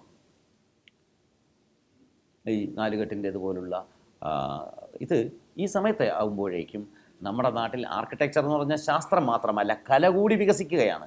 ഇത് കലയുടെ ഒരു ബോധമുണ്ടെങ്കിൽ മാത്രമേ, ശാസ്ത്രവും കലയും തമ്മിലുള്ള സമ്മേളനമാണ് ആർക്കിടെക്ചർ. ഈ 4 കെട്ടിൻ്റെ ഉള്ളൊക്കെ ഇങ്ങനെ ഇരിക്കും. എന്നാൽ ഇന്ന് ഇത്തരം 4 കെട്ടുകൾ സാധ്യമല്ല. ഇത് നിർമ്മിക്കാൻ നമുക്ക് സാധ്യമല്ല. അതുകൊണ്ട് നമ്മളിപ്പോൾ എന്താ ചെയ്യുന്നത്? കോൺക്രീറ്റ് വീട് ഒരു 4 കെട്ടിൻ്റെ മാതൃകയിൽ ഉണ്ടാക്കുകയും അകത്ത് നടുമുറ്റം നിലനിർത്തുകയും ചെയ്യുന്നു. അതിന് ഫേക്ക് ഹിസ്റ്റോറിസിറ്റി എന്നാണ് പറയുന്നത്. വ്യാജമായ ചരിത്രാത്മകത. അതായത് നമ്മുടെ എല്ലാം ഉള്ളിൽ ഭൂതകാലത്തിൻ്റെ പാരമ്പര്യത്തെയും ചരിത്രത്തെയും നിലനിർത്തണമെന്നുള്ള ആഗ്രഹം ഉണ്ട്. എന്നാൽ അവയെ തിരിച്ചു പിടിക്കുക എളുപ്പമല്ല. അപ്പം നമ്മൾ വ്യാജമായി ഒരു ചരിത്രം സൃഷ്ടിക്കുന്നു. വ്യാജമായ ചരിത്രാത്മകത സൃഷ്ടിക്കുന്നതിന് വേണ്ടി നമ്മൾ ആർക്കിടെക്ചറിനെ ഉപയോഗിക്കുകയും അങ്ങനെ ചരിത്രത്തിൻ്റെ ഒരു മായികതയിൽ ഭൂതകാലത്തെ സാങ്കല്പിക ഭൂതകാലത്തിൻ്റെ മായികമായ സാങ്കല്പികമായ ഒരു അന്തരീക്ഷം സൃഷ്ടിച്ച് ഒരു സ്വപ്നാന്തരീക്ഷത്തിൽ എന്ന പോലെ നമ്മുടെ വീട്ടിലേക്ക് നമ്മൾ കഴിയുകയും ചെയ്യുന്നത് തെറ്റായ കാര്യമല്ല. അങ്ങനെ ഫേക്ക് ഹിസ്റ്റോറിസിറ്റി എന്നൊരു സംഗതി ഉണ്ട് നമ്മുടെ ആർക്കിടെക്ചറിലോ നമ്മുടെ വസ്ത്രധാരണത്തിലോ ഒക്കെ. അതൊക്കെ നവംബർ 1-ാം തീയതി നമ്മൾ പെട്ടെന്ന് സ്ത്രീകളെല്ലാം നേരിയത് സാരി ഉടുക്കണം എന്ന് പറയുമ്പോൾ പുളിയിലക്കര മുണ്ടി നേരിയത് അല്ല സെറ്റ് മുണ്ട് നേരിയത് ഉടുക്കണം എന്ന് പറയുമ്പോൾ നമ്മളിങ്ങനൊരു സാങ്കല്പിക ഭൂതകാലത്തെ ഉണ്ടാക്കുകയും ഈ ഭൂതകാലത്തിൻ്റെ പുനരഭിനയമായി അതിൻ്റെ റീഇമാജിനേഷനായി നമ്മുടെ ഒരു ദിവസത്തെ മാറ്റുകയും ചെയ്യുന്നു. അതുകൊണ്ട് സംസ്കാരമൊന്നും നിലനിൽക്കുകയോ സംസ്കാരത്തിന് പുതിയ ഗുണങ്ങളൊന്നും ഉണ്ടാവുകയോ ചെയ്യുമെന്ന് ആരും തെറ്റിദ്ധരിച്ച് കളയരുത്. ഇതുപോലെ തന്നെ ഇൻഡിജീനസായ വിജ്ഞാനങ്ങൾ, ഒരുപാട് തരം പുതിയ വിജ്ഞാനങ്ങൾ ഉണ്ടാകുന്നു. കാവുകളുടെയും പാരമ്പര്യത്തിൻ്റെ ക്ഷേത്രത്തിൻ്റെ പാരമ്പര്യമായിട്ടും വിജ്ഞാനം ഉണ്ടാകുന്നു. അതിലും ഏറ്റവും പ്രധാനപ്പെട്ട ഒരു വിജ്ഞാനമാണ് മന്ത്രവാദം. കാണുന്ന പദാർത്ഥമായ ശരീരത്തിന് കാണുന്ന പദാർത്ഥമായ ഔഷധം കൊണ്ട് ചികിത്സ, കാണാത്ത പദാർത്ഥമായ മനസ്സിന് കാണാത്ത പദാർത്ഥമായ മന്ത്രം കൊണ്ട് ചികിത്സ. അതാണ് എൻ്റെ പ്രിൻസിപ്പിൾ. ആ മന്ത്രവാദത്തിന് എന്തെങ്കിലും സാധ്യതകൾ ഉണ്ടായിരുന്നു കാണാം. എന്നാൽ ഇന്ന് മന്ത്രവാദം കൊണ്ടൊന്നും സാധ്യമല്ല. കാരണം മറ്റ് വിജ്ഞാനങ്ങൾ അതിനെ തോൽപ്പിച്ച് മുന്നേറിക്കഴിഞ്ഞു. മന്ത്രവാദം ഉപയോഗിച്ച് നിധി കണ്ടുപിടിക്കാമെന്ന് പറയുന്ന ആളുകളും അങ്ങനെ മന്ത്രവാദിക്ക് സാധനം കൊടുക്കുന്നവരെക്കുറിച്ച് പത്രങ്ങളിൽ നമ്മൾ വായിക്കും. മന്ത്രവാദം തകർന്നു കഴിഞ്ഞ ഒരു കലയാണ്. ഒരു പക്ഷേ ഒരു കാലത്ത് അതിനെന്തെങ്കിലും പ്രത്യേക അർത്ഥം ഉണ്ടായിരുന്നു കാണണം. അങ്ങനെയുള്ള മന്ത്രവാദത്തിലെ വിജ്ഞാനത്തിൻ്റെ അംശം നമ്മൾ പഠിച്ചു നോക്കിയിട്ടേ ഇല്ല. മന്ത്രവാദത്തിലെ വിജ്ഞാനത്തിൻ്റെ അംശവും പഠിക്കാവുന്നതാണ്. ഹിസ്റ്റീരിയ ബാധിച്ച ആളിനെ ചൂരൽ കൊണ്ട് പേടിപ്പിക്കുകയൊക്കെ ചെയ്യുമ്പോൾ ചിലപ്പോൾ രോഗം മാറിക്കാണാം. ചിലപ്പോൾ ആ ഒരു അസുഖം പെട്ടെന്ന് മാറാൻ അത് സഹായിച്ചു. പുറത്തുണ്ടാകുന്ന ഒരു ഷോക്ക് അസുഖം മാറ്റുന്നത് പോലെ മന്ത്രവാദത്തിനുണ്ടായിരുന്ന ശാസ്ത്രീയതയുടെ അംശം ഇന്ന് നമുക്ക് അറിഞ്ഞുകൂടാ. അത് വ്യക്തമായി പഠിക്കേണ്ട കാര്യം ആയിരുന്നു. പക്ഷേ ഇന്ന് ഉപയോഗിക്കുന്ന മന്ത്രവാദം എന്തായാലും ശാസ്ത്രീയമായ അടിത്തറയുള്ളതല്ല. അത് പലതരം വ്യാപാരങ്ങളെ പോലെ ഒരു തട്ടിപ്പ് വ്യാപാരം മാത്രം ആണ്. ഇങ്ങനെയുള്ള എന്തായാലും മന്ത്രവാദ കളങ്ങളുടെ രൂപീകരണം, ഈ അക്ഷരങ്ങളെ പ്രത്യേക സംഖ്യകളിൽ പ്രത്യേക രൂപങ്ങളിൽ വിന്യസിച്ചുകൊണ്ട് ചില പ്രത്യേക അർത്ഥങ്ങൾ ഉണ്ടാക്കാമെന്നുള്ള സങ്കല്പം, ഇതൊക്കെ നമ്മുടെ തദ്ദേശീയമായ വിജ്ഞാനങ്ങളുടെ വളർച്ചയാണ് കാണിക്കുന്നത്. ഈ ലോകത്തെവിടെയും ഇത്തരം തദ്ദേശീയ ഒക്കൾട്ട് സയൻസസ്, വിച്ച് ക്രാഫ്റ്റ്, അതെല്ലാം വൂഡു സയൻസസ് വികസിച്ചിട്ടുണ്ട്. ഇതിനെയൊക്കെ പൂർണ്ണമായ അന്ധവിശ്വാസം എന്ന് പറഞ്ഞ് നമ്മൾ തള്ളിക്കളയുകയല്ല, മറിച്ച് ഒരുപക്ഷേ ശാസ്ത്രത്തിൻ്റെ എന്തെങ്കിലും അംശം ഉണ്ടായിരിക്കും. ഇന്ന് അവയില്ലെന്നേ ഉള്ളൂ. ഇവയൊക്കെ നഷ്ടപ്പെട്ട വിജ്ഞാനങ്ങൾ ആണ്. ലോസ്റ്റ് നോളജായി വേണം ഇവയെ കാണാൻ. ഇവ നമ്മുടെ ചരിത്രത്തിൻ്റെ കാഴ്ച ബംഗ്ലാവുകളിൽ സൂക്ഷിക്കേണ്ട കാര്യങ്ങൾ തന്നെയാണ്. അപ്പോൾ പൂർണ്ണമായും തിരസ്കരിക്കപ്പെടേണ്ടവ അല്ല. മന്ത്രവാദം എന്ന് കേട്ട ഉടനെ മന്ത്രവാദിയെ പിടിച്ച് വഴിയിലിട്ടിട്ട് ഉരുട്ടുകയും അടിക്കുകയും ഒക്കെ ചെയ്യുന്നതല്ല എൻ്റെ രീതി. അതൊന്നും ചെയ്യണ്ട. പക്ഷേ അവയൊന്നും തള്ളിക്കളയേണ്ട കാര്യമില്ല. കാരണം മന്ത്രവാദ കളങ്ങളിൽ ഒന്നുമില്ലെങ്കിലും നമ്മുടെ ഡിസൈനിങ്ങിൻ്റെ ആദ്യ രൂപങ്ങൾ, നമ്മുടെ ആർട്ട് ഫോംസിൻ്റെ രൂപങ്ങൾ കാണാൻ കഴിയും. ഇതുപോലെ ഇതെൻ്റെ കുടുംബത്തിലുണ്ടായിരുന്ന ശേഖരത്തിലെയാണ് ഈ മന്ത്രവാദ കളങ്ങളെല്ലാം.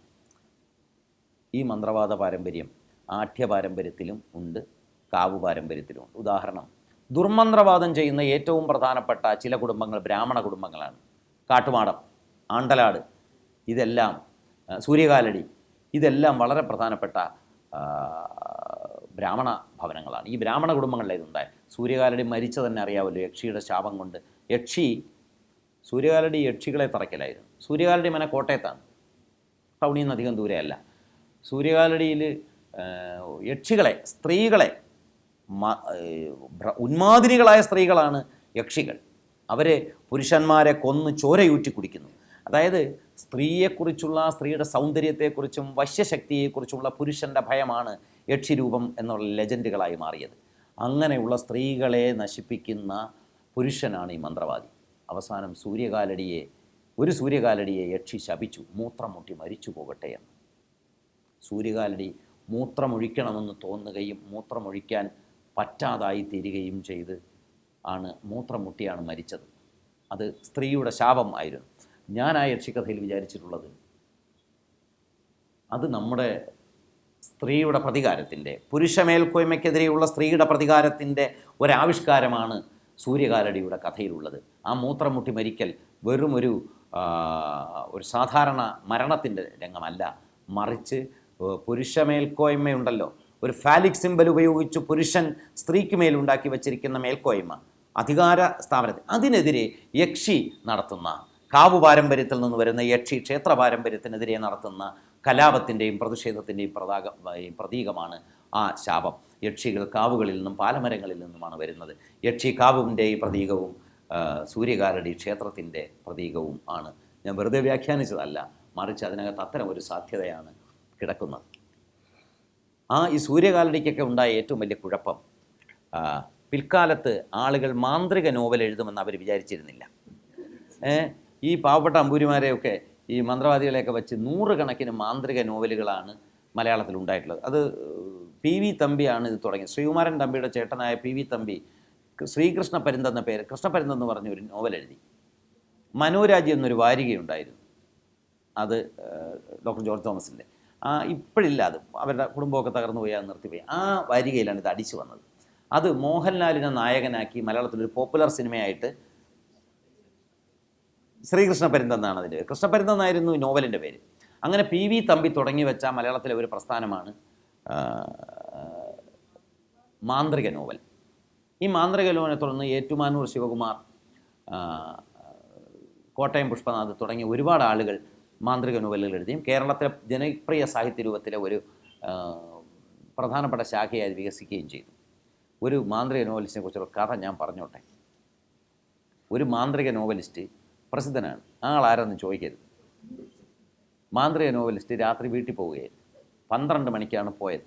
ഒരു ഇടവഴി കൂടെ വേണം, മെയിൻ റോഡിൽ നിന്ന് ഒരു ഇടവഴിയിലൂടെ പോകണം. ചുറ്റുമൊക്കെ മരങ്ങളൊക്കെ ഉള്ള ഒരു ഇടവഴിയിലൂടെയാണ് അദ്ദേഹം പോയത്. കുറച്ച് ദൂരം ശരിക്കുണ്ടായ അനുഭവമാണ്. നിങ്ങൾ വിചാരിക്കുമ്പോൾ തമാശയ്ക്ക് കളയാൻ ഒരു സംഗതിയല്ല. ഈ അതിമാനുഷ്യ ശക്തികൾ പ്രവർത്തിക്കുന്നതിൻ്റെ ഓരോ കളികളാണ്. അങ്ങനെ പോയപ്പോൾ പതുക്കെ ചങ്ങലകിലുക്കം കേൾക്കാൻ തുടങ്ങി. ചിലും ചിലും ചിലും ചിലും. കുറച്ച് ദൂരം കൂടി അദ്ദേഹം ഭയം എന്ന് പറയും. മുന്നോട്ട് പോയപ്പോൾ വീണ്ടും ചിലും ചിലും ചിലും ചിലും ചങ്ങല അടുത്ത് വരാൻ തുടങ്ങി. അദ്ദേഹം സ്പീഡ് കൂട്ടി നടന്നു. അപ്പോൾ വീണ്ടും വീണ്ടും വീണ്ടും അടുത്ത് വന്നു. അവസാനം കണ്ണടച്ച് പിടിച്ചുകൊണ്ട് കുറ്റാക്കൂരിരുട്ടിലൂടെ അദ്ദേഹം ഓടി, മാന്ത്രിക നോവലിസ്റ്റ്. അപ്പോൾ ചിലും ചിലും ചിലും ചിലും ചിലും എന്ന് പറഞ്ഞ് ഈ കിലുക്കം അടുത്ത് ഓടിച്ച് ഒരുവിധം ഓടിച്ചെന്ന് വീട്ടിൽ ചാടിക്കയറി. പാൻറ്റിൻ്റെ പോക്കറ്റിലെ ചില്ലറയായിരുന്നു ഈ കിലുങ്ങിയത് എന്നുള്ളത് അപ്പോഴാണ് മനസ്സിലായത്. ഇത് യഥാർത്ഥത്തിൽ ഒരു മാന്ത്രിക നോവലിസ്റ്റിന് പറ്റിയ കഥയാണ്. ഞാൻ പറയില്ല, അറിയാമെങ്കിൽ തന്നെ ആരും വെളിപ്പെടുത്തുകയും ചെയ്യരുത്. ഇത് വെളിപ്പെടുത്തി മറ്റൊരു മനുഷ്യനെ നമ്മൾ മോശമാക്കാൻ പാടില്ല.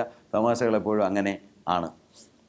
അപ്പം ഞാൻ പറഞ്ഞത് ഇത്തരം 2 പാരമ്പര്യങ്ങൾ, യക്ഷികൾ, കാവ് പാരമ്പര്യങ്ങളിൽ നിന്ന് വരുന്നു.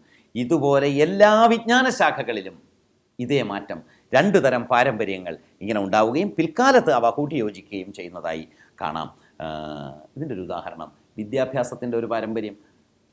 ബ്രാഹ്മണർ മഠങ്ങളിലാണ് പഠിച്ചത്. അതിനുവേണ്ടി അവർ മഠങ്ങൾ സ്ഥാപിച്ചു. വടക്കേ മഠം, തൃശ്ശൂരിലെ ബ്രഹ്മസ്വം മഠങ്ങൾ. ബ്രാഹ്മണരായ കുട്ടികൾക്ക് ദ്വിജത്വമുണ്ട്. ബ്രാഹ്മണനെ ഉപനയനം കഴിക്കുന്നതിനുമുള്ള ജന്മവും അതിനുശേഷമുള്ള ബ്രാഹ്മണ്യത്തിൻ്റെ ജന്മവും. അങ്ങനെ വേദം പഠിക്കുന്നു, ഓത്ത് ചൊല്ലുന്നു. അങ്ങനെ ശാസ്ത്രവിജ്ഞാനം ക്രമാനുഗതമായി സംസ്കൃതത്തിൽ പഠിക്കുന്നു. മറ്റു വിഭാഗങ്ങളാകട്ടെ, മറ്റു വിഭാഗം എന്ന് പറഞ്ഞാൽ അതിൽ താഴ്ന്ന സവർണന്മാരാ. അവർണൻ ഒരിടവും പഠനമൊന്നുമില്ല. അവർണം വയലിൽ ചെളിയിൽ നേരിട്ട് പഠിക്കുകയാണ് ചെയ്യുന്നത്. DPP പോലെ ഒരു പദ്ധതിയാണ്. എൻ്റെ അമ്മയുടെ ഏറ്റവും ഇളയ അനിയത്തിയുടെ മകനെ ഇങ്ങനെ പോയി. ഞാൻ അവിടെ ചെന്നപ്പോൾ പണ്ട്, അപ്പോൾ ഞാൻ എൻ്റെ കുഞ്ഞമ്മയോട് ചോദിച്ചു, അവൻ എവിടെയെന്ന് ചോദിച്ചു. ഒരുപാട് പണ്ടൊക്കെ വലിയ പ്രായ വ്യത്യാസമാണല്ലോ.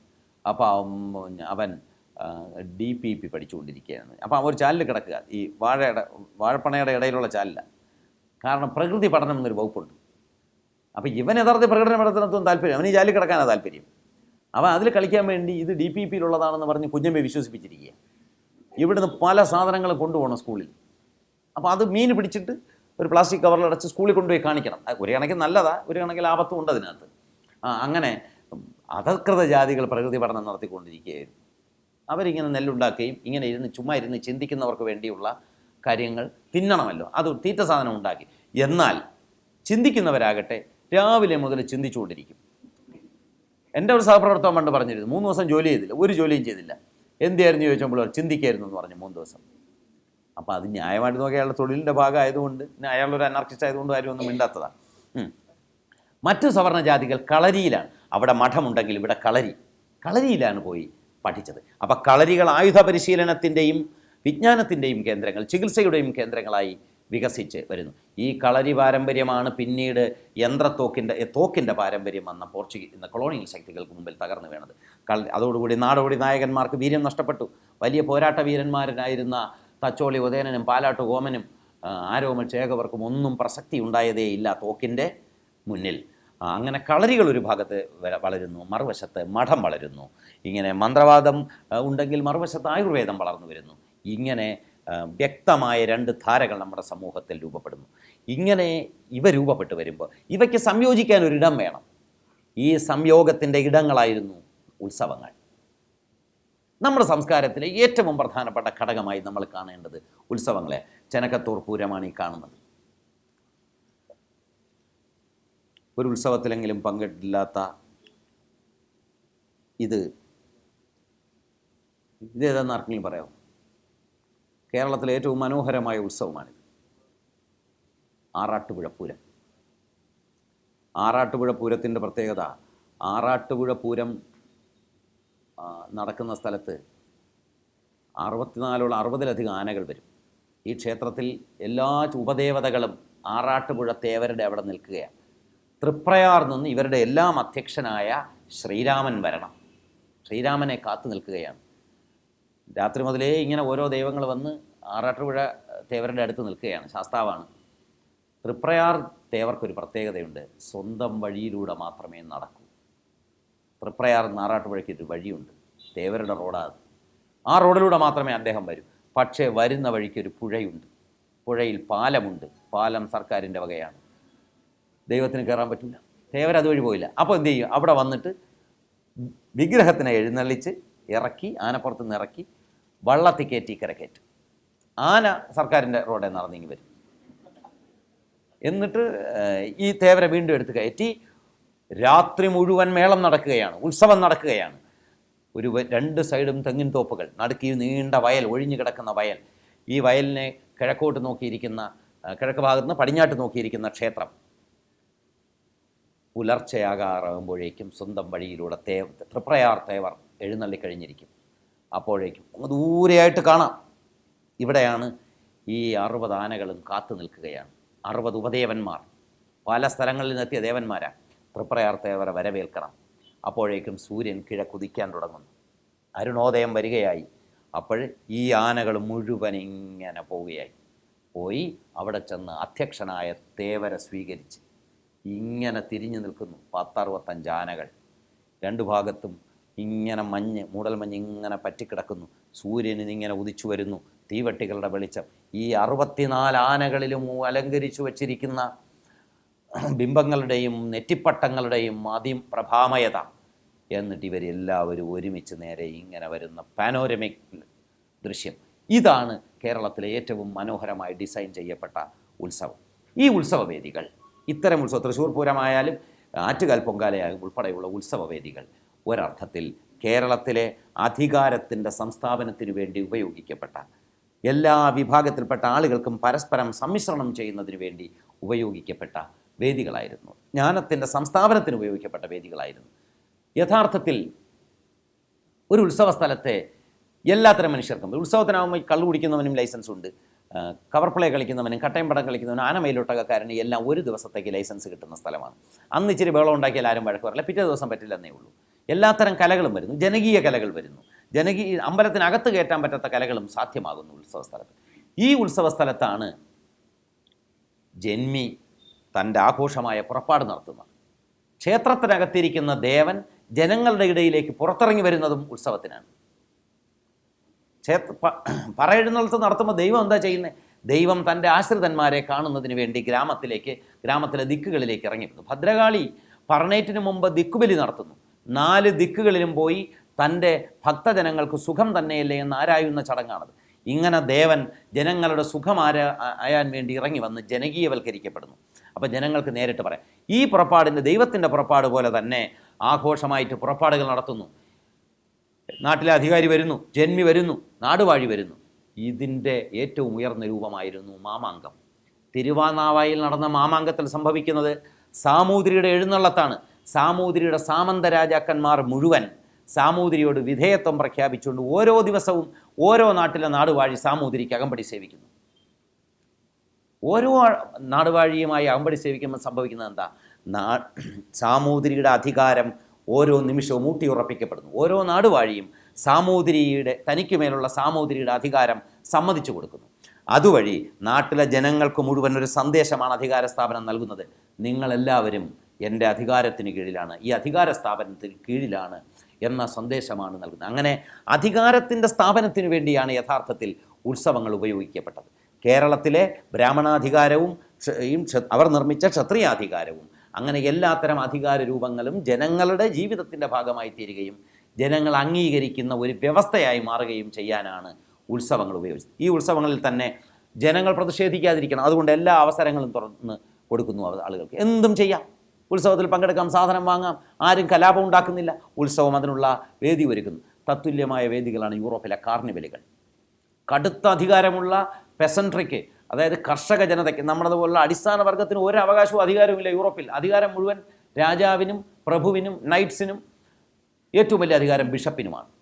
എന്നാൽ കാർണിവൽ നടക്കുന്ന ദിവസം ഇവരെ മുഴുവൻ പരിഹസിക്കാനുള്ള അവകാശം ആളുകൾക്ക് കിട്ടുന്നു. യൂറോപ്പിൽ വലിയ കാർണിവലുകളുണ്ട്. ഏറ്റവും വലിയ കാർണിവൽ സ്പെയിനിലാണ് നടക്കുന്നത്. ലാറ്റിൻ അമേരിക്കയിൽ മുഴുവൻ വലിയ കാർണിവലുകളുണ്ട്. ഈ കാർണിവൽ ദിവസം നാട്ടുകാർ ചെയ്യുന്ന ആദ്യത്തെ പ്രധാന പണി, ഭയങ്കര വിചിത്ര വേഷം കെട്ടി പ്ലോട്ടുകളൊക്കെ ഉണ്ടാകും. ഒരാളിനെ ബിഷപ്പായി തിരഞ്ഞെടുക്കും. ആ നാട്ടിലെ ഏറ്റവും വിരൂപനും കുള്ളനുമായ ഒരുത്തനായിരിക്കും ബിഷപ്പ്. അവനെ ബിഷപ്പായിട്ട് എഴുന്നള്ളിച്ച് ഘോഷയാത്രയിൽ ഇങ്ങനെ കൊണ്ടു നടക്കുക. വേറെ ഒരുത്തനെ രാജാവായി തിരഞ്ഞെടുക്കും. അതായത് 364 ദിവസവും അടക്കിപ്പിടിച്ച പ്രതിഷേധമുണ്ടല്ലോ, തങ്ങൾ നേരിടുന്ന ചൂഷണം, ആ ചൂഷണത്തോടുള്ള വിരോധം മുഴുവൻ ആ ഒരൊറ്റ ദിവസം ഒരു വിരൂപനെ ബിഷപ്പ് വേഷം കെട്ടിച്ചുകൊണ്ട് തുറന്നു വിടുക എന്നുള്ളതാണ് കാർണിവലിൽ സംഭവിക്കുന്നത്. അത് അധികാരം തന്നെയാണ് ആ സൂത്രപ്പണി ചെയ്തു വെച്ചത്. ഒരു ദിവസം ഇത് നടത്തിക്കോട്ടെ, 364 ദിവസവും പണിയെടുക്കുക, പിന്നെ പ്രതിഷേധിക്കൂലല്ലോ. ഒരു ദിവസം തുറന്നുവിട അവസരം കൊടുത്തു കഴിഞ്ഞാൽ അവൻ സമാധാനപ്പെട്ടുകൊള്ളും. അതാണ് കാർണിവലിൻ്റെ പിന്നിലുള്ള അധികാരത്തിൻ്റെ പ്രത്യയശാസ്ത്രം. ഉത്സവത്തിൻ്റെ പ്രത്യയശാസ്ത്രവും അതുതന്നെ. നിങ്ങളുടെ കലകൾ അവതരിപ്പിക്കാൻ കഴിയുന്ന, നിങ്ങളുടെ സാധനങ്ങൾ വാണിഭ സ്ഥലത്ത് വിൽക്കാൻ കഴിയുന്ന, നിങ്ങൾക്ക് എന്തും വാങ്ങാൻ കഴിയുന്ന ഈ ഉത്സവ സ്ഥലങ്ങൾ ഒരർത്ഥത്തിൽ അധികാരിയുടെ, ജാതിയിൽ കൂടിയവൻ്റെ, പണക്കാരൻ്റെ, ഭൂവുടമയുടെ, സർവോപരി രാജാവിൻ്റെ, ബ്രാഹ്മണൻ്റെ, വിജ്ഞാനത്തിൻ്റെ അധികാരിയുടെ അധികാരം ഉറപ്പിക്കാൻ, അവൻ്റെ മേൽക്കോയ്മ ഉറപ്പിക്കാനുള്ള സാംസ്കാരിക സ്ഥാപനങ്ങൾ ആണ്. ഇതിൻ്റെ ഒരു ഉദാഹരണം, ഒരു മുസ്ലിമിനെ കുറിച്ചുള്ളൊരു കഥയുണ്ട് മലബാറിൽ.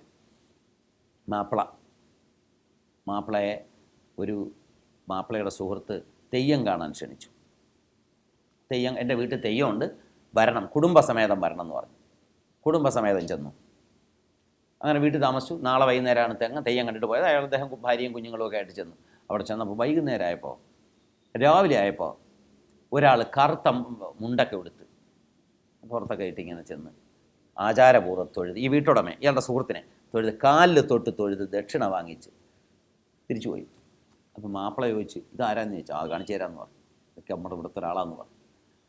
പിറ്റേ ദിവസം വൈകുന്നേരം കാവിൽ തെയ്യമായി. അപ്പോൾ ഈ തലേ ദിവസം വന്ന് ഈ സവർണനായ തൻ്റെ സുഹൃത്തിൻ്റെ കാലിൽ തൊട്ട് തൊഴുത് നടത്തിക്കോട്ടെ എന്ന് ചോദിച്ച് അനുവാദം വാങ്ങിയ മനുഷ്യൻ തെയ്യക്കോലം കെട്ടി ദൈവമായിട്ട് ഇങ്ങനെ വരിക. അപ്പോൾ ഇയാൾ ചോദിച്ചത് മറ്റേ ആളാണല്ലോ, രാവിലെ വന്ന്. അത് തന്നെ എന്ന് പറഞ്ഞു. അയാൾ വന്ന് നിന്ന ഉടൻ ഈ സവർണ ജന്മി നേരെ കാലിൽ തൊട്ട് തൊഴുതു, അനുഗ്രഹവും വാങ്ങിച്ചു. അപ്പം മാപ്പിള പിന്നീട് പറഞ്ഞത്, എൻ്റെ പാപ്പ നമ്മൾ രണ്ടും കണ്ടെന്ന് പറഞ്ഞു. അതാണ് അതിൻ്റെ ശൈലി. നമ്മൾ രണ്ടും കണ്ടു. അതായത് അതുവരെ സവർണൻ്റെ അടിമയായിരുന്ന, പണിക്കാരനായിരുന്ന ആൾ ഒരൊറ്റ ദിവസം ദൈവമായി മാറുന്നു. തെയ്യത്തിൽ തെയ്യമാണ് വരുന്നത്, തെയ്യം ദൈവമാണ്, പ്രതിപുരുഷനല്ല, പ്രതീകമല്ല വരുന്നത്. ഡയറക്റ്റായിട്ട് ദൈവം ഇറങ്ങി ഇങ്ങനെ വരികയാണ്. അതിനകത്തൊരു തെയ്യം, മാപ്പിള തെയ്യം പോലുമുണ്ട്. അത് ഹിന്ദു ദൈവങ്ങളല്ല, ഇതൊന്നും പഴയ കാവു പാരമ്പര്യത്തിൻ്റെ ദൈവങ്ങളാണ്. ഒരു തെയ്യം മാപ്പിളയാണ്. വീരകൃത്യങ്ങൾ ചെയ്ത ആളുകൾ, നാട്ടിന് നല്ല കാര്യം ചെയ്ത ആളുകൾ, പാണ്ഡിത്യമുണ്ടായിരുന്ന, എന്തെങ്കിലും പ്രത്യേകത ഉണ്ടായിരുന്ന ആളുകളൊക്കെ പിന്നീട് തെയ്യങ്ങളായി മാറുന്നു മരിക്കുമ്പോൾ. തെയ്യം എന്ന് വെച്ചാൽ ദൈവം തന്നെ, ഡയറക്റ്റായിട്ട് ദൈവം വരികയും ചില അനുഗ്രഹമൊക്കെ ഇങ്ങനെ തരികയും അരുളപ്പാട് നൽകുകയും ഒക്കെയാണ് ചെയ്യുന്നത്. ആ ഉരിയാടലുകളിലൂടെ ദൈവം മനുഷ്യരുമായി നേരിട്ട് സംസാരിക്കുകയാണ് ചെയ്യുന്നത്. അപ്പോൾ അങ്ങനെ ഞാൻ രണ്ടും കണ്ടെന്ന് മാപ്പിള പറഞ്ഞതുപോലെ, അതായത് ഒരിക്കലും പിന്നെ പ്രതിഷേധിക്കൂലല്ലോ. കാവ് നടന്ന നമ്പ്യാർ ഇവൻ ചോദ്യം ചെയ്യാനേ പോണില്ല. കാരണം നമ്പ്യാർ വർഷത്തിലൊരിക്കൽ എന്ത് ചെയ്യും? അവൻ്റെ കാലത്തൊട്ട് ഒരു അനുഗ്രഹമൊക്കെ തരണ ദൈവമേ എന്ന് പറയും. ഇതൊരർത്ഥത്തിൽ എല്ലാത്തരം പ്രതിരോധങ്ങളെയും രാഷ്ട്രീയമായി നിർവീര്യമാക്കാനുള്ള വിദ്യ കൂടി ഉത്സവങ്ങൾക്കകത്തുണ്ട് എന്നാണ് ഞാൻ പറഞ്ഞു വന്നത്. അധികാര സംസ്ഥാപനത്തിൻ്റെ ഒരു ഉദ്ദേശമാണ്. തിരുവനന്തപുരത്ത് ആറാട്ട് നോക്കുക. മഹാരാജാവ് നടത്തുന്ന ആറാട്ട്, അധികാര ചിഹ്നവും പിടിച്ചുകൊണ്ടുള്ള ഈ ആറാട്ട് വെറുമൊരു ആലങ്കാരികമായ നടപടിയല്ല, മറിച്ച് ഈ സമൂഹത്തിൻ്റെ മേൽ തൻ്റെ ഈ ഘോഷയാത്രയിലൂടെ മേൽക്കോയ്മാധികാരം ഉറപ്പിക്കുന്നതിന് വേണ്ടിയുള്ള പ്രതീകാത്മകമായ ഒരു ചടങ്ങാണ്. ഇങ്ങനെ കാവു പാരമ്പര്യവും ക്ഷേത്ര പാരമ്പര്യവും രണ്ടു വശങ്ങളിലും സംയോജിക്കുകയും ഒരു പൊതുവേദിയിൽ അവ ഒത്തുചേരുകയും ചെയ്യുന്നു എന്നുള്ളതാണ് ഉത്സവത്തിൻ്റെ ഏറ്റവും വലിയ പ്രാധാന്യം. ഇങ്ങനെ കാവിൻ്റെയും ക്ഷേത്രത്തിൻ്റെയും പാരമ്പര്യം രണ്ട് തരം വിജ്ഞാനങ്ങളുടെ പാരമ്പര്യമാണ്. ആ വിജ്ഞാനത്തിൻ്റെ പാരമ്പര്യത്തിൽ വരുന്ന ഒരു കാര്യം നമ്മൾ നേരത്തെ ഞാൻ സൂചിപ്പിച്ചു, കേരളത്തിൻ്റെ ശാസ്ത്ര പാരമ്പര്യത്തിൻ്റെ വികാസം. ആ കാര്യത്തിലൂടെ ഒന്ന് കടന്നുപോയിട്ട് നമുക്ക് നമ്മുടെ ലഞ്ച് ബ്രേക്കിന് പിരിയാമെന്നാണ് ഞാൻ വിചാരിക്കുന്നത്. അതിനകത്ത് വിരോധമില്ല ആർക്കും. വിശപ്പ് ഇല്ല എന്നുണ്ടെങ്കിൽ പിന്നെ പ്രശ്നമില്ല. ശാസ്ത്ര പാരമ്പര്യത്തിലേക്ക് വരുന്നതിന് മുമ്പ് നമുക്ക് പിന്നീട് വിശദമായി ചർച്ച ചെയ്യേണ്ട ഒരു കാര്യം കൂടിയുണ്ട്. ഈ രണ്ട് പാരമ്പര്യങ്ങളും കൂട്ടിയോജിക്കുന്ന ഒരിടം ഭാഷയുടെ ഇടം ആണ്. നമ്മുടെ ഭാഷ എവിടെ നിന്നാണ് തുടങ്ങുന്നത്? 12-ാം നൂറ്റാണ്ടോടുകൂടി നമ്മൾ നേരത്തെ പറഞ്ഞല്ലോ, ചേരവംശമൊക്കെ തകർന്ന് ആകെ നാശമായി. ഈ കാലത്താണ് മലയാളി എന്ന സ്വത്വത്തിൻ്റെ നിർവചനം ഉണ്ടാകുന്നത്. നമ്മളെപ്പോഴും സ്വയം ചോദിക്കേണ്ട ഒരു ചോദ്യമാണ്, നാം മലയാളികളായത് എപ്പോഴാണ്? വളരെ പ്രധാനപ്പെട്ട ഒരു കാര്യം തന്നെയല്ലേ നമ്മളെപ്പോഴും മലയാളികളായെന്നുള്ളത്. എന്തായാലും സംഘകാലത്ത് നമ്മൾ മലയാളികളായിരുന്നില്ല. ഉദിയഞ്ചേരലാതൻ ഒരു മലയാളിയാണ് എന്ന് സങ്കല്പിക്കാൻ പറ്റുമോ? നമ്മുടെ ഒരു പൂർവികന മലയാളി ആയിരുന്നിരിക്കില്ല. അപ്പം മലയാളി എന്ന സ്വത്വബോധം, നാം മലയാളി എന്ന വ്യക്തിത്വം ആർജിച്ചു തുടങ്ങിയത് എപ്പോഴാണ്? അത് ഒരു കണക്കിൽ നോക്കിയാൽ ഈ 10-ാം നൂറ്റാണ്ടിന് ശേഷമാണ്.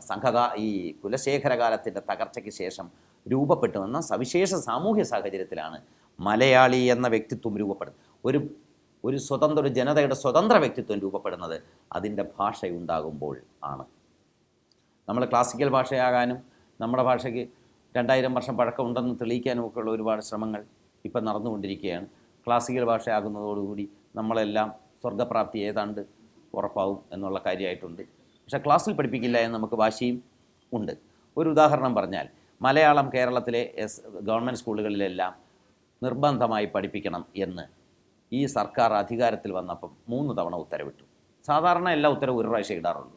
ഇത് 3 പ്രാവശ്യം ഉത്തരവിട്ടു. നമ്മൾ ഫോറിൻ ലാംഗ്വേജ് പഠിപ്പിക്കണമെങ്കിൽ 3-4 പ്രാവശ്യം പറയണമല്ലോ. അങ്ങനെ മലയാളം പഠിപ്പിക്കും. പക്ഷേ ഇതുവരെയും ആ ഉത്തരവ് നടപ്പിലായിട്ടില്ല. കാരണം മുഖ്യമന്ത്രി ഇട്ട ഉത്തരവ് വിദ്യാഭ്യാസ വകുപ്പ് പരാജയപ്പെടുത്തി, നടപ്പിലാക്കുന്നില്ല. ഇതാണ് സ്വന്തം മാതൃഭാഷ SSLCക്ക് ഒരു നിർബന്ധ വിഷയമാക്കാനുള്ള ഒരു സർക്കാർ തീരുമാനം പോലും നമ്മുടെ നാട്ടിൽ നടപ്പിലാകുന്നത്. എന്നിട്ടാണ് നമ്മൾ ഈ ഭയങ്കര ബ്രഹ്മാണ്ടമൊക്കെ എഴുന്നള്ളിക്കുക.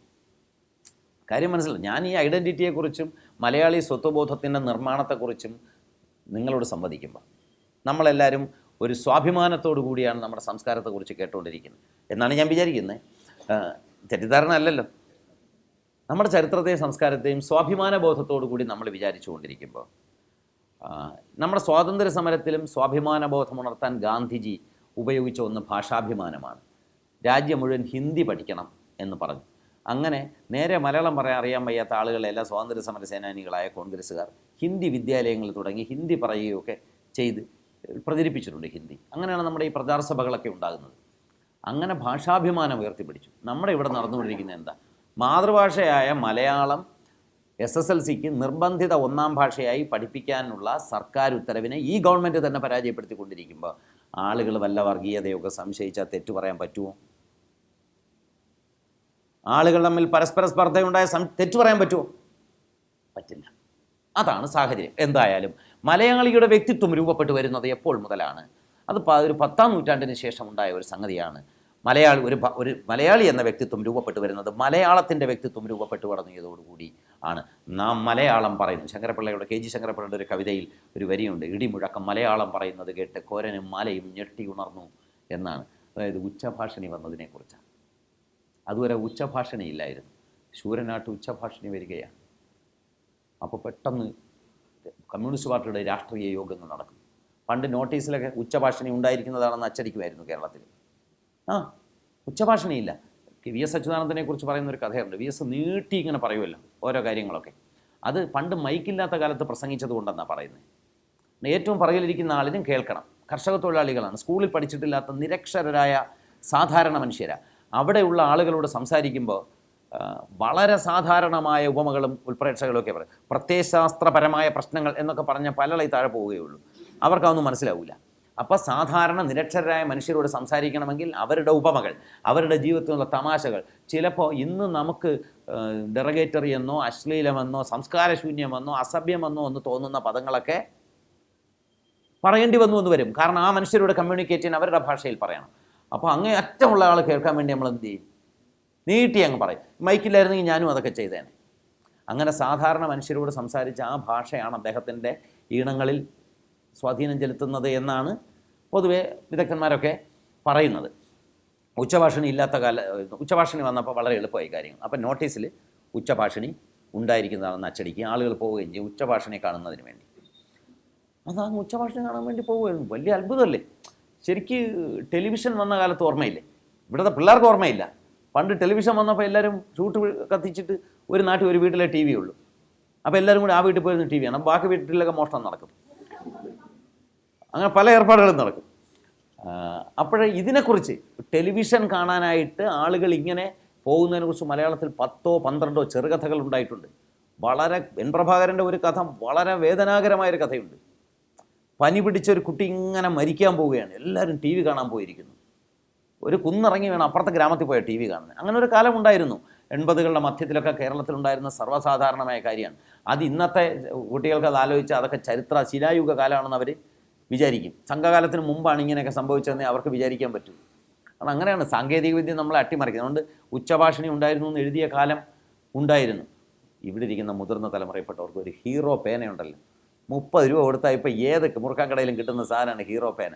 പക്ഷേ ഇവിടുത്തെ പലരുടെയും ബാല്യകാലത്ത് ഒരു ഹീറോ പേന സ്വപ്നത്തിൻ്റെ സ്വപ്നമായിരുന്നു. സ്വപ്നം കണ്ടാൽ പോലും കിട്ടാത്ത ഒരു സാധനമായിരുന്നു ഹീറോ പേന. സ്കൂളിൽ പഠിക്കുമ്പോൾ സാറിന് മാത്രമേ ഹീറോ പേനയുള്ളൂ. പിന്നെ ഞാൻ പഠിച്ച കാലത്ത് സാറിന് ഹീറോ പേന, എന്നെപ്പോലുള്ളവൻ്റെ ഒന്നും കയ്യിൽ ഹീറോ പേന തരാനും കൊള്ളൂലായിരുന്നു. തന്നത് 3 മിനിറ്റിനകത്ത് 12 ഹീറോ പേനയായിട്ട് തിരിച്ചു കൊടുത്തേനെ.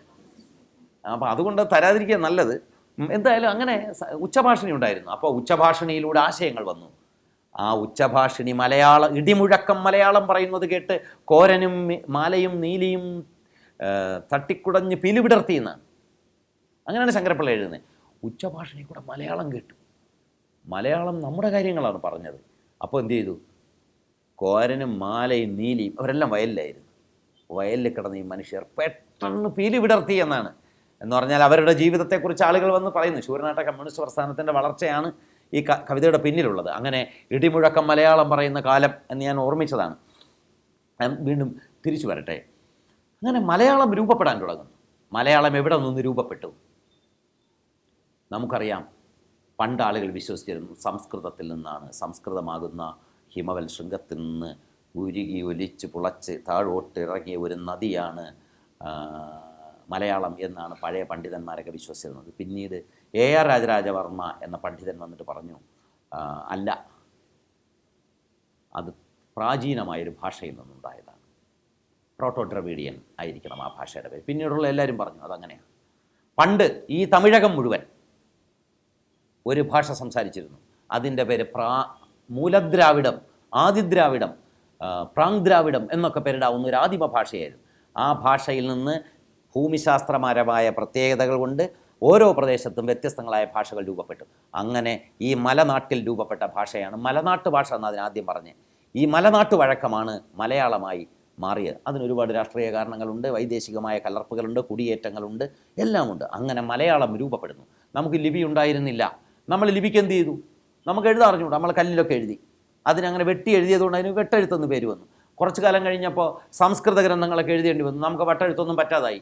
അപ്പോൾ നമ്മൾ മറ്റ് നാടുകളിലൊക്കെ പ്രചരിച്ചിരുന്ന സംസ്കൃത ഗ്രന്ഥങ്ങൾ എഴുതാൻ ഉപയോഗിക്കുന്ന ഗ്രന്ഥലിപി സ്വീകരിച്ചു.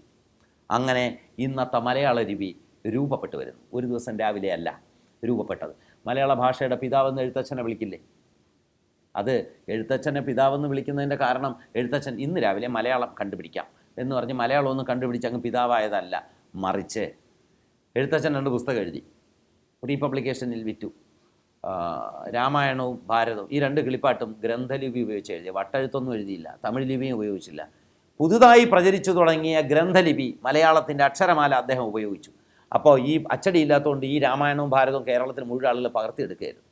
പകർത്തി എഴുതിയപ്പോൾ ഗ്രന്ഥലിപിയായി പകർത്തി എഴുതുന്നത്. അങ്ങനെ എഴുത്തച്ഛൻ്റെ ഈ 2 പുസ്തകങ്ങൾ കേരളത്തിലെ ഇന്നത്തെ മലയാള ലിപി പ്രചരിക്കുന്നതിന് വഴിയൊഴുക്കി. അതുകൊണ്ടാണ് ഭാഷയുടെ പിതാവ് എന്ന് എഴുത്തച്ഛനെ വിളിക്കാൻ കാര്യം. ഇങ്ങനെ ഭാഷ 11ഉം 12ആം നൂറ്റാണ്ടുകളിൽ രൂപപ്പെട്ടു വരുന്നു. തമിഴിൻ്റെ സ്വാധീനത നിറഞ്ഞ, മൂലദ്രാവിഡത്തിൻ്റെ സ്വാധീനത നിറഞ്ഞ ഈ ഭാഷ പല കാരണങ്ങൾ കൊണ്ട് വേർതിരിഞ്ഞ് തമിഴിൽ നിന്ന് വേർതിരിഞ്ഞ് സ്വതന്ത്രമായ ഭാഷയായി പറഞ്ഞു. അവൻ പറയാത്തതൊക്കെ നമ്മൾ പറയും, നമ്മൾ പറയുന്ന അവർ പറയില്ല. അവരുടെ ചില വാക്കുകൾ നമ്മൾ സ്വീകരിക്കും, അവർ കളയും. ഉദാഹരണം പീഡിക, അങ്ങനെ ഒരു വാക്ക് തമിഴിലില്ല, യഥാർത്ഥത്തിൽ ഒരു തമിഴ് വാക്കാണ്. തമിഴർക്ക് അറിഞ്ഞുകൂടാ അങ്ങനെ ഒരു വാക്ക് അവർക്കുണ്ടെന്ന്. ആ വാക്ക് മലയാളം സംരക്ഷിച്ച് സൂക്ഷിച്ചു വച്ചിരിക്കുകയാണ് ആ പ്രാചീനമായ രൂപത്തിൽ. തമിഴ് ഭാഷയിലുള്ള പ്രാചീനമായ പല വാക്കുകളും കന്യാകുമാരി ജില്ലയിലും കേരളത്തിലുമുള്ള മലയാളത്തിലുണ്ട്, തമിഴിലുമുണ്ട്. ഇതേ സാധനം തമിഴ്നാട്ടിലില്ല, ശ്രീലങ്കയിലുണ്ട്. കന്യാകുമാരി ജില്ലയിൽ സംസാരിക്കുന്ന തമിഴാണ് ശ്രീലങ്കയിലെ തമിഴരുടെ ഇടയിലുള്ള തമിഴ്. അത് തമിഴ്നാട്ടിൽ മറ്റ് ഭൂരിഭാഗം പ്രദേശങ്ങളിലുള്ള തമിഴിലുള്ള പല വാക്കുകളിലും അധികം വാക്കുകൾ അവിടെയുണ്ട്. കാരണം ആ പ്രാചീനമായ കണക്ഷൻ ഇപ്പോഴും അവിടെ നിലനിൽക്കുന്നു. ഇങ്ങനെ മലയാള ഭാഷ പതുക്കെ പതുക്കെ രൂപപ്പെട്ടു വരുന്നു. ഒരു വശത്ത് തമിഴിൻ്റെ സ്വാധീന ശക്തി കുറഞ്ഞു വരുമ്പം മറുവശത്ത് ബ്രാഹ്മണൻ കൊണ്ടുവന്ന സംസ്കൃതത്തിൻ്റെ സ്വാധീനം അതിനകത്ത് ഏറി വരുന്നു. അപ്പോൾ സംസ്കൃതം കൊണ്ടുവന്ന ബ്രാഹ്മണൻ എന്ത് ചെയ്തു? ബ്രാഹ്മണൻ പണക്കാരനാണ്, സമ്പന്നനാണ്, ജന്മിയാണ്, സവർണാധികാരിയാണ്. അപ്പോൾ അവന് പല നേരം പോക്കുകളുമുണ്ട്, അവന് പല സ്ത്രീകളുമായി ബന്ധമുണ്ട്, ക്ഷേത്രങ്ങളുണ്ട്, ക്ഷേത്രത്തിലേക്ക് ദാസികളെയും നർത്തകികളെയൊക്കെ അവൻ്റെ സ്വകാര്യ സ്വത്താണ്. അപ്പോൾ അവർ അത്തരം സ്ത്രീകളുമായി പല ബന്ധമുണ്ട്. ഇത്തരം സ്ത്രീകളുമായുള്ള ബന്ധങ്ങളെക്കുറിച്ചും ആ സുന്ദരിമാരെക്കുറിച്ചുമൊക്കെ പല പുസ്തകങ്ങളുമൊക്കെ അങ്ങ് അവരെഴുതി. ഈ കവികൾക്ക് ഇമാതിരി ചില കുഴപ്പങ്ങളൊക്കെ ഉണ്ടല്ലോ. കവികൾ ഈ എവിടെയെങ്കിലുമൊക്കെ സുന്ദരിമാരെ കണ്ട് അവരെയൊക്കെ വർണ്ണിച്ച് പുസ്തകം എഴുതിക്കൊണ്ടേ ഇരിക്കും. അങ്ങനെ മാരലേഖ, മദന ജയമന്തിക, ഉണ്ണുനീലി, ഉണ്ണി അച്ചി, ഉണ്ണി ചിരുതേയി, അങ്ങനെ എത്ര മേദിനി, വെണ്ണിലാവ് എന്നൊക്കെയാണ് പെണ്ണുങ്ങളുടെ പേരായിരുന്നു. ഇതൊക്കെ വല്ല കാർത്യാനിയോ ദാഷാണിയോ ഒക്കെ ആയിരിക്കും. ഈ കവികളാണ് മേദിനി, വെണ്ണിലാവ് എന്ന് പേരിട്ടത്. ഇങ്ങനെയുള്ള എത്ര അച്ചിമാരെക്കുറിച്ച് അച്ചീചരിതങ്ങളായി എഴുതി കൂട്ടിയത്. ഈ സംസ്കൃതവും മലയാളവും ഒക്കെ കലർത്തിയ ഈ സാഹിത്യത്തിനൊരു പേരുണ്ട്, മണിപ്രവാളം. മണിയും പ്രവാളവും എന്ന പോലെ, രത്നവും പവിഴവും എന്ന പോലെ തിരിച്ചറിയൂല, രണ്ടും ഒരേ നിറം. അങ്ങനെ മലയാളവും സംസ്കൃതവും കൂട്ടിക്കലർത്തി എഴുതുന്ന ഈ എഴുത്തിന് മണിപ്രവാളം എന്ന് പേര് കൊടുത്തു. സത്യത്തിൽ കേൾക്കാനൊക്കെ സുന്ദരമാണ്. അവയുടെ ആശയപരമായ പ്രത്യയശാസ്ത്രമേ മോശമാകുന്നുള്ളൂ. കാളം പോലെ ചെതറി വെതറി തര കാണാം നികായം.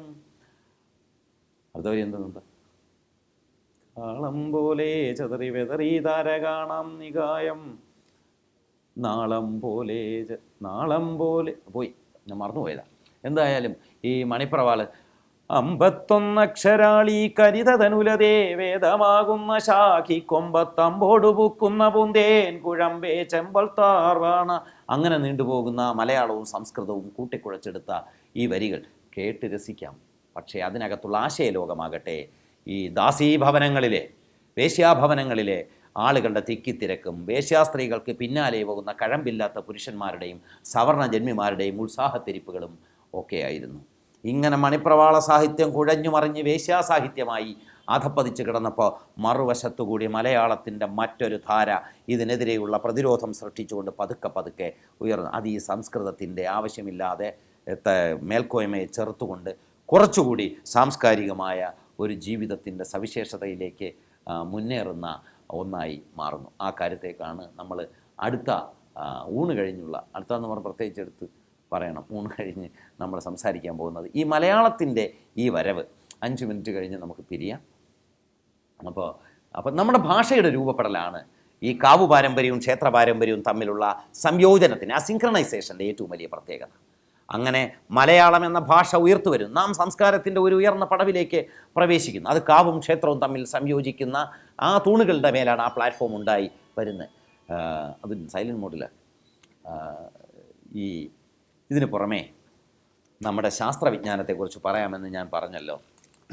8-ാം നൂറ്റാണ്ട് ഈ ഗണിതശാസ്ത്ര ജ്യോതിശാസ്ത്ര വിജ്ഞാനം കേരളത്തിലെ അതിഗംഭീരമായ ഒരു വിജ്ഞാന ശാഖയായി വികസിച്ചു വരുന്നുവെന്ന് മാത്രമല്ല, അതിൻ്റെ ഏറ്റവും വലിയ വികാസമുണ്ടായത് 12-ാം നൂറ്റാണ്ടിന് ശേഷം, 14-ാം നൂറ്റാണ്ടിന് ശേഷമാണ്. 14-ാം നൂറ്റാണ്ടിൽ കേരളത്തിലെ ഗണിതശാസ്ത്രത്തിന് സവിശേഷമായ ഒരു വികാസമുണ്ടായി. കേരള സ്കൂൾ ഓഫ് മാത്തമാറ്റിക്സ് എന്നാണ് ആധുനിക ഗണിതശാസ്ത്ര ചരിത്രം ഇതിന് പേരിടുന്നത്. ഈ വളർച്ചയുടെ വികാസം മധ്യ കേരളത്തിൽ നിന്നാണ് ഉണ്ടാകുന്നത്. ഹരിദത്തൻ്റെ കാലത്ത് 8-ാം നൂറ്റാണ്ടിൽ ഹരിദത്തൻ ഗണിതശാസ്ത്രത്തിൽ വലിയ വികാസങ്ങൾ നടത്തിയത് തിരുനാവായ കേന്ദ്രീകരിച്ചായിരുന്നെങ്കിൽ അതിനുശേഷം അത് കുറച്ചുകൂടി മധ്യ കേരളത്തിലേക്ക് എത്തുകയും അതിൻ്റെ ഒരു ആദിമ പുരുഷനായി ഇരിങ്ങാലക്കുടയിലെ മാധവൻ എമ്പ്രാന്തിരി എന്നു പേരുണ്ടായിരുന്ന, അല്ലെങ്കിൽ മാധവൻ നമ്പൂതിരി എന്നു പേരുണ്ടായിരുന്ന ഒരാളിൽ നിന്നാണ് ആ പാരമ്പര്യം തുടങ്ങുന്നത്.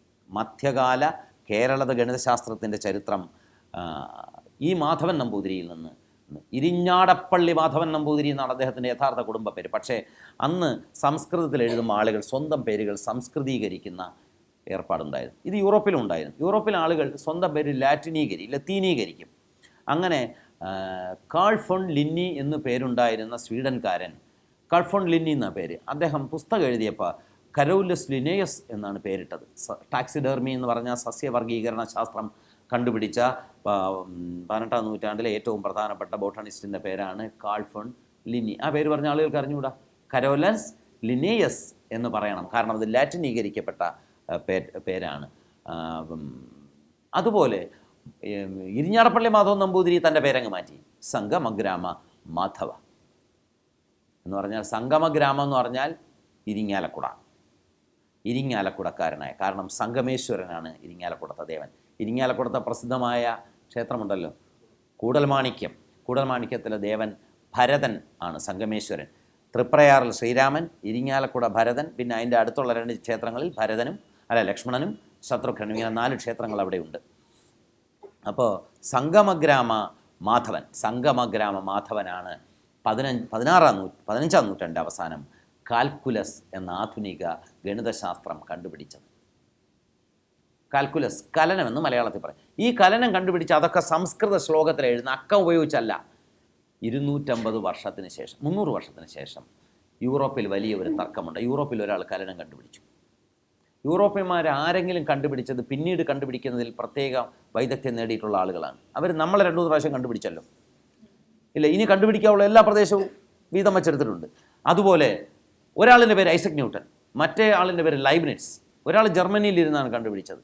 ജർമ്മനിയിൽ ഇരുന്ന് കണ്ടുപിടിച്ചിട്ട് അദ്ദേഹം ഒരു എഴുത്തയച്ചു. അന്നത്തെ ഏറ്റവും പ്രസിദ്ധനായ സയൻറ്റിസ്റ്റ് ഐസക് ന്യൂട്ടന് ലൈബ്നിറ്റ്സ് അയച്ച കത്ത്, ഞാൻ ഇങ്ങനെ ഒരു പ്രത്യേക ഗണിത വിദ്യ കണ്ടുപിടിച്ചിട്ടുണ്ട്, ഇതേക്കുറിച്ച് അങ്ങയുടെ അഭിപ്രായം പറയണം. കത്ത് ജർമ്മനിയിൽ നിന്ന് കപ്പലിലേക്ക് 2-3 മാസം കഴിഞ്ഞ് അവിടെ എത്തി.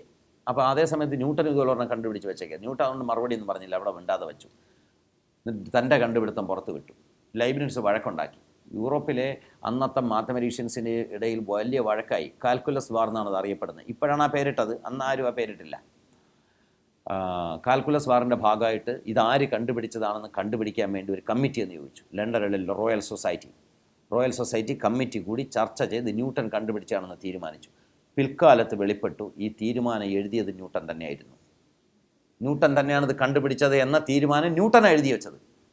എന്തായാലും അതിനു മുമ്പ് 250-300 വർഷം മുമ്പ് ഇരിഞ്ഞാടപ്പള്ളി മാധവൻ നമ്പൂതിരി ഇതങ്ങ് കണ്ടുപിടിച്ചു പോയിരുന്നു. അദ്ദേഹത്തെ തുടർന്ന് വലിയ ഗണിതശാസ്ത്രജ്ഞന്മാരുടെ ഒരു വലിയ പരമ്പര തന്നെ കേരളത്തിലുണ്ടായി. അദ്ദേഹത്തിൻ്റെ ശിഷ്യനായ വാദശ്രേണി പരമേശ്വരൻ, അദ്ദേഹത്തിൻ്റെ മകനായ ദാമോദരൻ, ശിഷ്യന്മാരായ രുദ്രൻ, ഒടുവിൽ പുതുമന സോമയാജി, അങ്ങനെ ഒട്ടേറെ വലിയ ഗണിതശാസ്ത്രജ്ഞന്മാരുടെ ഒരു വലിയ പരമ്പര കേരളത്തിൽ ഉണ്ടായി.